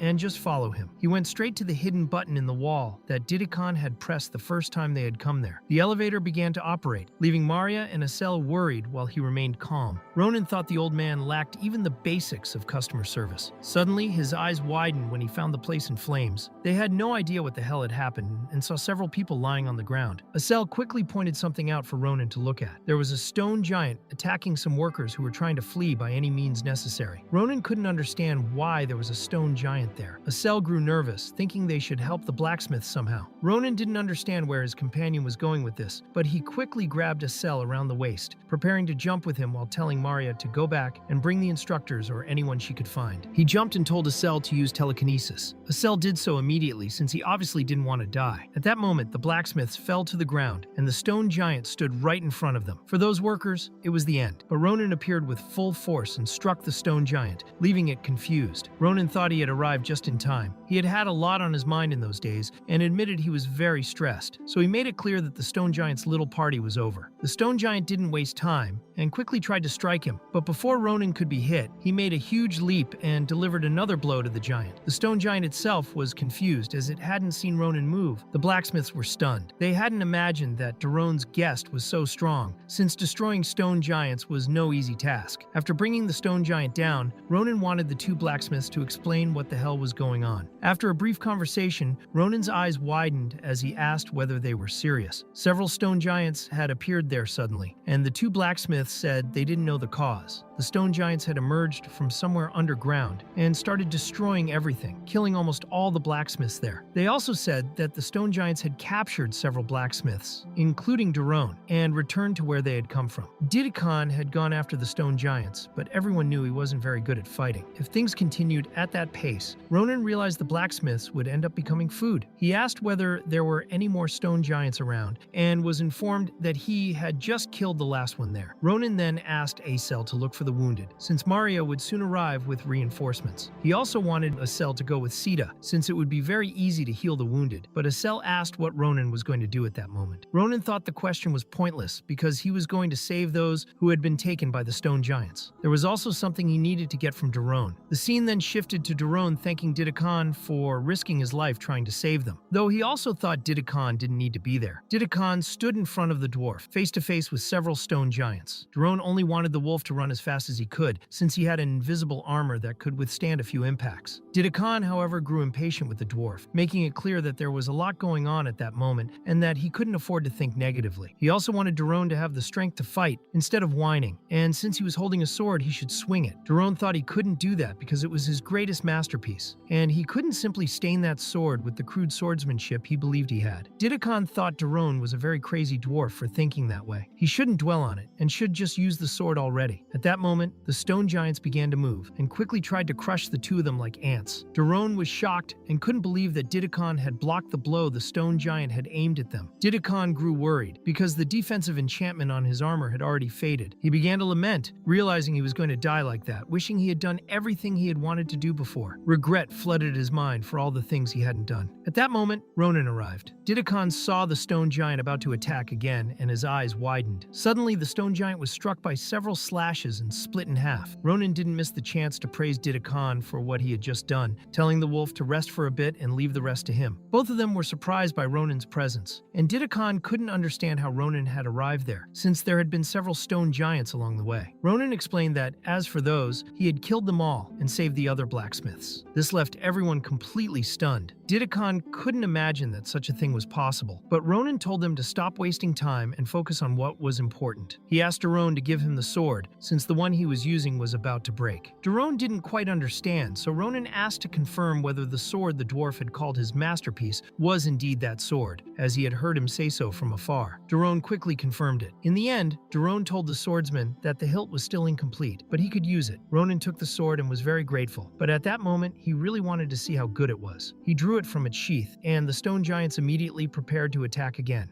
Ronan saw no alternative but to swing the sword, delivering a blow toward the stone giants, who were left unable to react and took the full impact. Ronan himself was quite surprised, and Daron was very happy with the result his creation had just produced. Ronan wanted to know what the hell that was, and Daron asked the swordsman what he thought of the sword he had named Lamantia. He explained that he had taken the name from his favorite dreamer, and when he saw his own reflection in the blade, he found it incredible. He added that it was so light you could barely feel its weight in your hands, and that the material was harder than mithril, meaning it could withstand any swordsmanship. The dwarf also explained that he hadn't placed any enchantments on it, but that it possessed a trait that restored damage by absorbing blood. Ronan asked if that was because it had been made from Sita's eggshell. Ronan then made it clear to the old man that he was incredible, something even the swordsman hadn't expected. The dwarf was happy that Ronan liked it, but Didicon reminded them both that this wasn't the time to be smiling. They needed to leave as quickly as possible, since there was no one left to save. Ronan told Didicon to take Daron and get out of there, explaining that he was going to check something and that it was nothing serious. Still, he believed there was a rat hiding there, a very big rat. Didicon didn't understand what Ronan meant, and Ronan briefly explained that something was strange, since he knew the habits of stone giants. They weren't known to be hostile, and if they weren't provoked, everything would be fine. Ronan had also noticed a very suspicious mark behind the heads of the stone giants, something he had never seen before, a magic circle that left both the wolf and the dwarf surprised. Daron approached to take a closer look, and Ronan asked whether the blacksmith recognized it. Daron wasn't an expert in that field and wasn't sure, but the mana reverberation was very well crafted, and that was the reason the stone giants had gone mad. Soon after that, Daron wanted to know who the hell had done this, and Ronan had no idea, but he believed that, one way or another, it was something he needed to find out. Then the scene shifts to Ronan exploring that place. He kept wondering whether he was right or not, but the more he explored, the more certain he became. Among the footprints of of the stone giant, there were also human footprints, and there was even a magical stone defense system. Ronan thought those guys had planned everything very well until something caught his attention. He saw a brightly lit corner and could hear a conversation. He quickly hid, wanting to listen to what those men were saying, when his eyes suddenly widened because he saw something he truly had no idea what it was. It was a massive creature, and just by looking at that scene, he could already tell that those hooded figures were behind everything that had happened. The big problem was what exactly that thing was, because the stone giants he had defeated before looked like children compared to that creature. Ronan also believed that the creature was sealed, but it would soon begin to move. One of the hooded figures then commented that they had intruders. One of them believed this because the brainwashing bond he had cast on the stone giant had been severed, and he thought an intruder had done it. Soon they assumed that the people of the Empire were very quick to respond. They no longer knew what to do because they had no stone giants left, and they could not make the greatest of them all move. Soon, one of the hooded figures thought that he himself should go and kill the intruder. That psychopath's name was Edouan. Another hooded figure warned Edwin that they had destroyed most of the facilities, and that this would affect the Empire's weapon manufacturing enough. However, if their identities were revealed, then things could truly spiral out of control for them. At that moment, the blonde hooded woman thought they should retreat for a while. Her name was Cyrilla. Edouan thought she was far too rigid, but in any case, he believed they had no other choice. Soon, Edouan asked whether he should get rid of what was hidden there, and Cyrilla made it clear that he could do whatever he wanted. Ronan was immediately surprised. Edouan smiled and revealed that the smell of a blacksmith's sparks was already irritating him greatly. Then he hurled flames toward Ronan, who simply blocked the attack with his sword. A massive explosion occurred, and Edouan found it completely unexpected. He wanted to know who that swordsman was who had been listening to their conversation. Edouan even found it surprising that the swordsman had not dodged the attack at that moment. Soon he prepared another ability, suggesting that he bind Ronan's feet so he could not escape. Ronan was surprised because Edouan was materializing a huge amount of magic at an incredibly fast speed, making it clear that Edouan was no ordinary man. In the end, Edouan wanted to understand how Ronan had managed to get there, since their defense system was not easy to break. Ronan made it clear that he was the one who should be asking the questions, and he wanted to know who those two were. He even joked that the two of them were there to have a secret romance. Edouan immediately told Cyrilla that it would be fun to kill such a witty guy, but Cyrilla thought they were simply wasting the little time they had. Edouan, however, believed she was exaggerating far too much and that they should enjoy themselves a bit. After all, that empire would be buried by starlight. Ronan was shocked after hearing those words come out of Edouan's mouth, because he immediately remembered the past, when Ahayute had said the very same thing. He then wanted Edouan to repeat those words, wanting to know whether those two hooded figures were aware of what they truly meant. Edouan, however, could not understand the sudden change in mood the swordsman had shown. Soon, Ronan clarified that those two would be coming with him, because he had many questions for the hooded figures. Edouan thought Ronan was just a crazy kid and wanted to know whether Ronan truly believed he could capture them. He was already preparing another magical attack, but Ronan rushed toward him and sliced off his arm as if it were mortadella. It happened at such brutal speed that Edouan could not even see it, and Ronan stated that it was indeed possible for him to do something like that. Then Ronan told Edouan to stay very quiet while he beat him senseless. Edouan fell to the ground and began to scream desperately. Cyrilla was shocked because Edouan had not even been able to react. Suddenly, she was grabbed by the neck by Ronan. She immediately became extremely uneasy, and Ronan said he would greatly appreciate it if she answered his questions obediently, if she did not want her companion to meet a worse fate. Cyrilla then tried to escape that serious predicament by using her mana shield, managing to force Ronan to release her. Ronan realized then that she would not be obedient. He also noted that her shield was quite sturdy, but he quickly made several cuts into it and shattered it completely. Cyrilla could not understand how he had managed to cut through a mana shield, and he swiftly struck her with a blow. Ronan felt no pity whatsoever for those hooded figures, and it was at that moment that he realized she was a half-elf associated with that man, and he wanted to understand just what the hell the two of them were doing. However, something suddenly launched an explosion toward Ronan, and he found it strange. In any case, he had already severed Edouan's limbs and wanted to understand what the hell that was. Edouan had turned into some kind of tree, and to Ronan, the sight was like staring straight into hell. It was extremely unpleasant for him. Edouan was filled with rage, demanding that that Ronan stay away from the half-elf, while Ronan believed that Edouin still did not understand what was really happening. Then he struck Cirilla once again with his sword, and Edouin grew furious at what he was witnessing. Ronan immediately stated that the two of them were completely compromised at that moment, and he wanted Edouin to choose. Either he would listen to Ronan obediently, or Ronan would show the elf how she would lose one of her limbs. He even wondered aloud whether hers would grow back, just like Edouin's. Edouin quickly agreed to go with Ronan, and the swordsman thought he had made an excellent choice, saying that he no longer desired any more bloodshed, and that it would also be quite troublesome if the two of them died there. Then he looked at Cirilla and wanted to understand what had happened to her, because she was smiling in a psychopathic manner. He wanted to know the reason for that, until he suddenly noticed a giant hand nearby and was deeply surprised, unable to understand when she had managed to do that. All he could do at that moment was block with his sword, but the impact was enormous. He was sent flying several meters and slammed hard into the wall. Edouin moved closer to the elf and asked whether she could still move. Cirilla replied that she was fine and that she owed him one, because if Edouin had not drawn the swordsman's attention when he pretended to attack, she would not have had the time to use it, at least to disrupt his perception or even activate the giant. Even though she had only activated the arm, the half-elf was certain that the damage had been significant. Edouin told Cirilla to go to the church and report the situation, making it clear that he would kill that swordsman. The half-elf warned Edouin to be careful, because to her, that swordsman was a monster in the body of a child. Edouin promised he would not be careless, and he was certain that the swordsman was no child. If he did not kill Ronan at that moment, then in the future Ronan could become a great threat, and Edouin could not miss that opportunity. But before he could do anything, he lost his limbs once again and was completely sliced apart, as if he were being prepared for a barbecue. Ronan did not seem to be in a good mood at all. Grape-colored blood sprayed everywhere, and as Edouin's parts fell to the ground, Ronan asked where the half-elf thought she was going. He was certain he had already told her that he had many questions, and he showed her a completely psychopathic expression. Cirilla was terrified, and could not understand how he could be acting like that while being so badly injured. Just as Ronan was about to say something to Cirilla, he suddenly felt something and began to tremble, growing worried because his body was no longer obeying his commands. The half-elf tried to understand how things had ended up like that. She was extremely irritated, but as long as she could not guarantee her victory, she needed to report the situation with maximum priority. She told Ronan to prepare himself, declaring that she would uncover every detail of his life and take everything from him. She would take everything he loved, his family and his friends, and destroy every life he cared about. Ronan did not like that at all. He had been so close to getting a lead, and he could not let the elf escape. If things went as before, everything would go wrong again. He just wanted that elf to stop, and he shouted with all his strength. At that moment, Nabaros suddenly appeared and ordered Cirilla to stop, displaying overwhelming power. Nabaros revealed that she also had many questions, but first she needed to confirm something. Using the serpent's affliction, Nabaros demanded to know who that half-elf was and how she dared to touch her disciple. Professor Nabaros told Ronan that she had heard the details, declaring that he had done a good job. Ronan thought his teacher had arrived at exactly the right time. He also thought it was very good to see her in a place like that. Nabaros did not pay much attention to what he said, feeling that he was merely flattering her. In the end, however, she needed to deal with that half-elf first. Cirilla could see that Nabaros had an aura that took the form of a snake and paralyzed her opponent's entire body. Even so, she felt that she had to escape. Then Nabaros grabbed Cirilla by the face and warned her that she had done things she should never have done. What angered Nabaros the most, however, was the fact that Cirilla had injured her disciple. She told the half-elf to eagerly await the future she would witness with her own eyes. The Serpent of Affliction attacked the half-elf, but in the end, Cirilla only apologized to her stars before collapsing to the ground. Nabaros once again told Ronan that he had done a good job. She also informed the student that after treating his injuries, he should report to the director. Ronan then asked about the future the instructor had mentioned. He wanted to know if she was referring to imprisonment in Laudaland. Nabaros confirmed it, though she did not understand why he was asking. Ronan realized it was exactly as he had imagined. The Fortress of Screams, known as Laudaland, was a prison in the middle of the ocean. It was well known for interrogating criminals who opposed the Empire, using any kind of method to extract confessions. Ronan then asked his teacher whether he could observe the interrogation. Nabaros wanted to understand what he was talking about, explaining that it was not a place he should go. Ronan, however, grabbed her arm and explained that he wanted to go just once, and that it was truly important to him. Nabaros was slightly surprised by his request. Then the scene shifts to the blacksmiths who had been injured there, as they received medical treatment. Maria was relieved to see that everyone was all right, while Asel, as always, was deeply worried. He only hoped that Ronan would return soon. He did not want to imagine that something might have happened to his friend. Suddenly, Ronan appeared, asking whether one of his two friends had called him. Maria and Asel stood there with their mouths open after his sudden appearance, while he smiled and said that he had heard a summary on his way there and knew that the two of them had done done a good job. While Maria brought in more reinforcements, Asel and Sita had saved more than half of the blacksmiths there. Ronan then asked whether his two friends were injured. Maria thought that she should be the one asking that question and wanted to know why Ronan was in such a state. Asel noticed that he was badly wounded and quickly called Sita to treat his injuries, but Ronan said it was all right and that he had already received basic treatment. At that moment, he looked at Iduan and Cyrilla and told his two friends that there was still something he needed to do. The scene then shifts to a few hours later, on the secret route to Laudolan, specifically at the cliff of the Grengno forest, where several people had gathered. Nabaros was also there with Ronan. Soon the schools of Laudolan appeared atop their giant birds. A man stepped down from a carriage and greeted Nabaros, informing her that they had been summoned by the Empire to escort the criminal. Nabaros explained that the man possessed an incredible regenerative ability and that they should keep that in mind during the interrogation. The escort agent replied that the interrogator would be very pleased to hear that. It had been a long time since something as entertaining as what they were receiving that day had appeared. The escort agent then said they were departing and that they would make contact once the interrogation was over. He also asked Nabarose to continue doing her best for the peace of the Empire. Soon they took flight. Nabarose believed that a week should be enough for the two prisoners to start talking in Laudolan. She told Ronan that she would inform him as soon as she received contact and that he should be ready to leave at any moment. She asked whether that was enough, and Ronan agreed, thanking her for the opportunity. After all of that, time passed quickly, and the restoration of Karpadoki progressed rapidly thanks to the Empire's assistance. Ronan returned to the Empire and spent his time receiving supplementary lessons from his teacher. Then the scene shifts again to a few days later at the Fortress of Screams, Laudolan, where screams and groans could be heard everywhere. While a prisoner was undergoing dental treatment, the escort agent began to lament, saying that he had been so entertained that he had almost forgotten. It was nearly time for their guest to arrive. The scene then shifts to one of the prison's staff members welcoming Nabaros and Ronan. The man revealed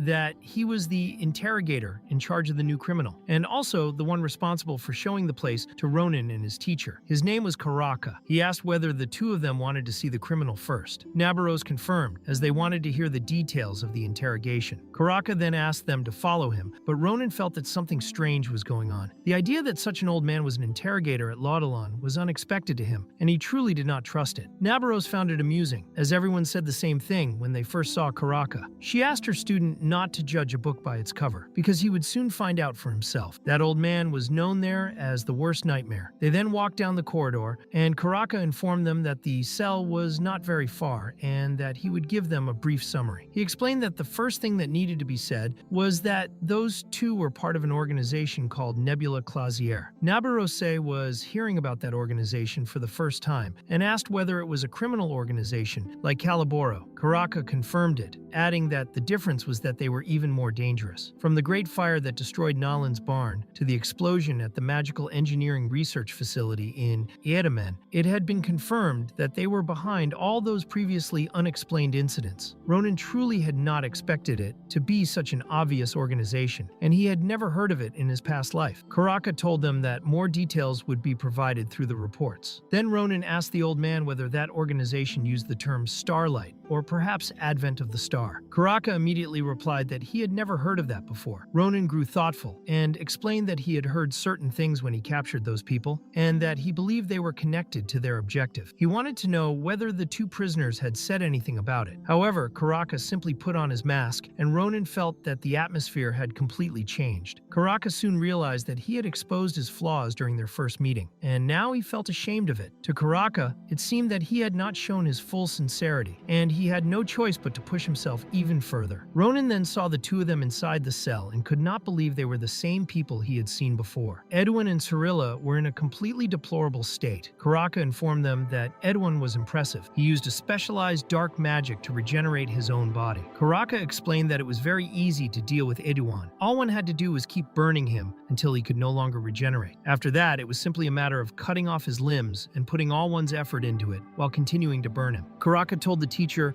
and her student that they would become Edwin's best friends after doing that. To make matters worse, he even pointed the heated spear at them. However, Karaka felt that Edouan was hiding something, and this left him deeply disappointed. He grabbed Edouan by the hair and asked whether they had not agreed to be sincere with one another. Edouan fell into despair, insisting that he had told everything he knew. Karaka could no longer believe him, because he had just heard something about the advent of the star. Edouan did not know what to say, and Karaka made it clear that he was willing to finish Edouan off because of his disappointment. In contrast, Cirilla did not possess regenerative abilities like Edouan, so Karaka was not as concerned about her. In the end, she could die if he continued to oppress her, and the half-elf began to tremble just from hearing her own name. At that moment, Edouan only wanted Karaka to kill him. Ronan was deeply shocked, as he had never seen anything on that level, not even when he had been a soldier. Still, he could not understand how Edouan managed to hide things even in a situation like that. In any case, their identities had already been exposed, and Ronan assumed that instead of Edouan refusing to say it, perhaps he was unable to say it. Karaka's eyes widened at that realization. Nabaros did not quite understand at first. Ronan knew that Nabaros was aware of the methods used on soldiers to hide secrets and prevent information leaks, namely a forbidden curse. Ronan thought that this might be the case with those two as well. Karaka was greatly shocked, because that day had been deeply humiliating for him, and he felt utterly betrayed. He had never imagined that he could have overlooked something so obvious. Soon, Karaka asked the two guests to wait for a moment, as there was something he needed to fetch. A few minutes later, the scene shifts, and Ronan saw that Karaka had returned with something terrifying. He wanted to know what the hell it was. Karaka explained that it was a cursed eye, essentially a monster that devours curses. For criminals who are unable to speak during interrogation because of curses, the cursed eye was extremely useful. Karaka then approached Edouan and placed the cursed eye directly on his forehead. Edouan was terrified and wanted to know what the hell that thing was. Karaka told the cursed eye that it could eat as much as it wanted, because he would release it soon. Edouan began to feel intense pain as the cursed eye started to glow. Then Karaka said it was finished and that he would ask once again. He asked what the advent of the star was. Edouan explained that the star was an eternal entity, the only grace that would save the lesser creatures of that world, like small lights waiting for the advent of the star to begin in the heavens. Cirilla was utterly shocked by what she heard. Edouan clarified that they worked to ensure that nothing could interfere with their long-standing desire, and the half-elf demanded that he shut his mouth immediately. Karaka thought that Edouan had spoken far too much for an old man's patience, and said it would be better to simplify things. He wanted to know whether something was going to fall from the sky soon, and what exactly it was. Edouan replied that it was the child of the stars, and Ronan's eyes widened, because he knew that Edouan was talking about Ahayut,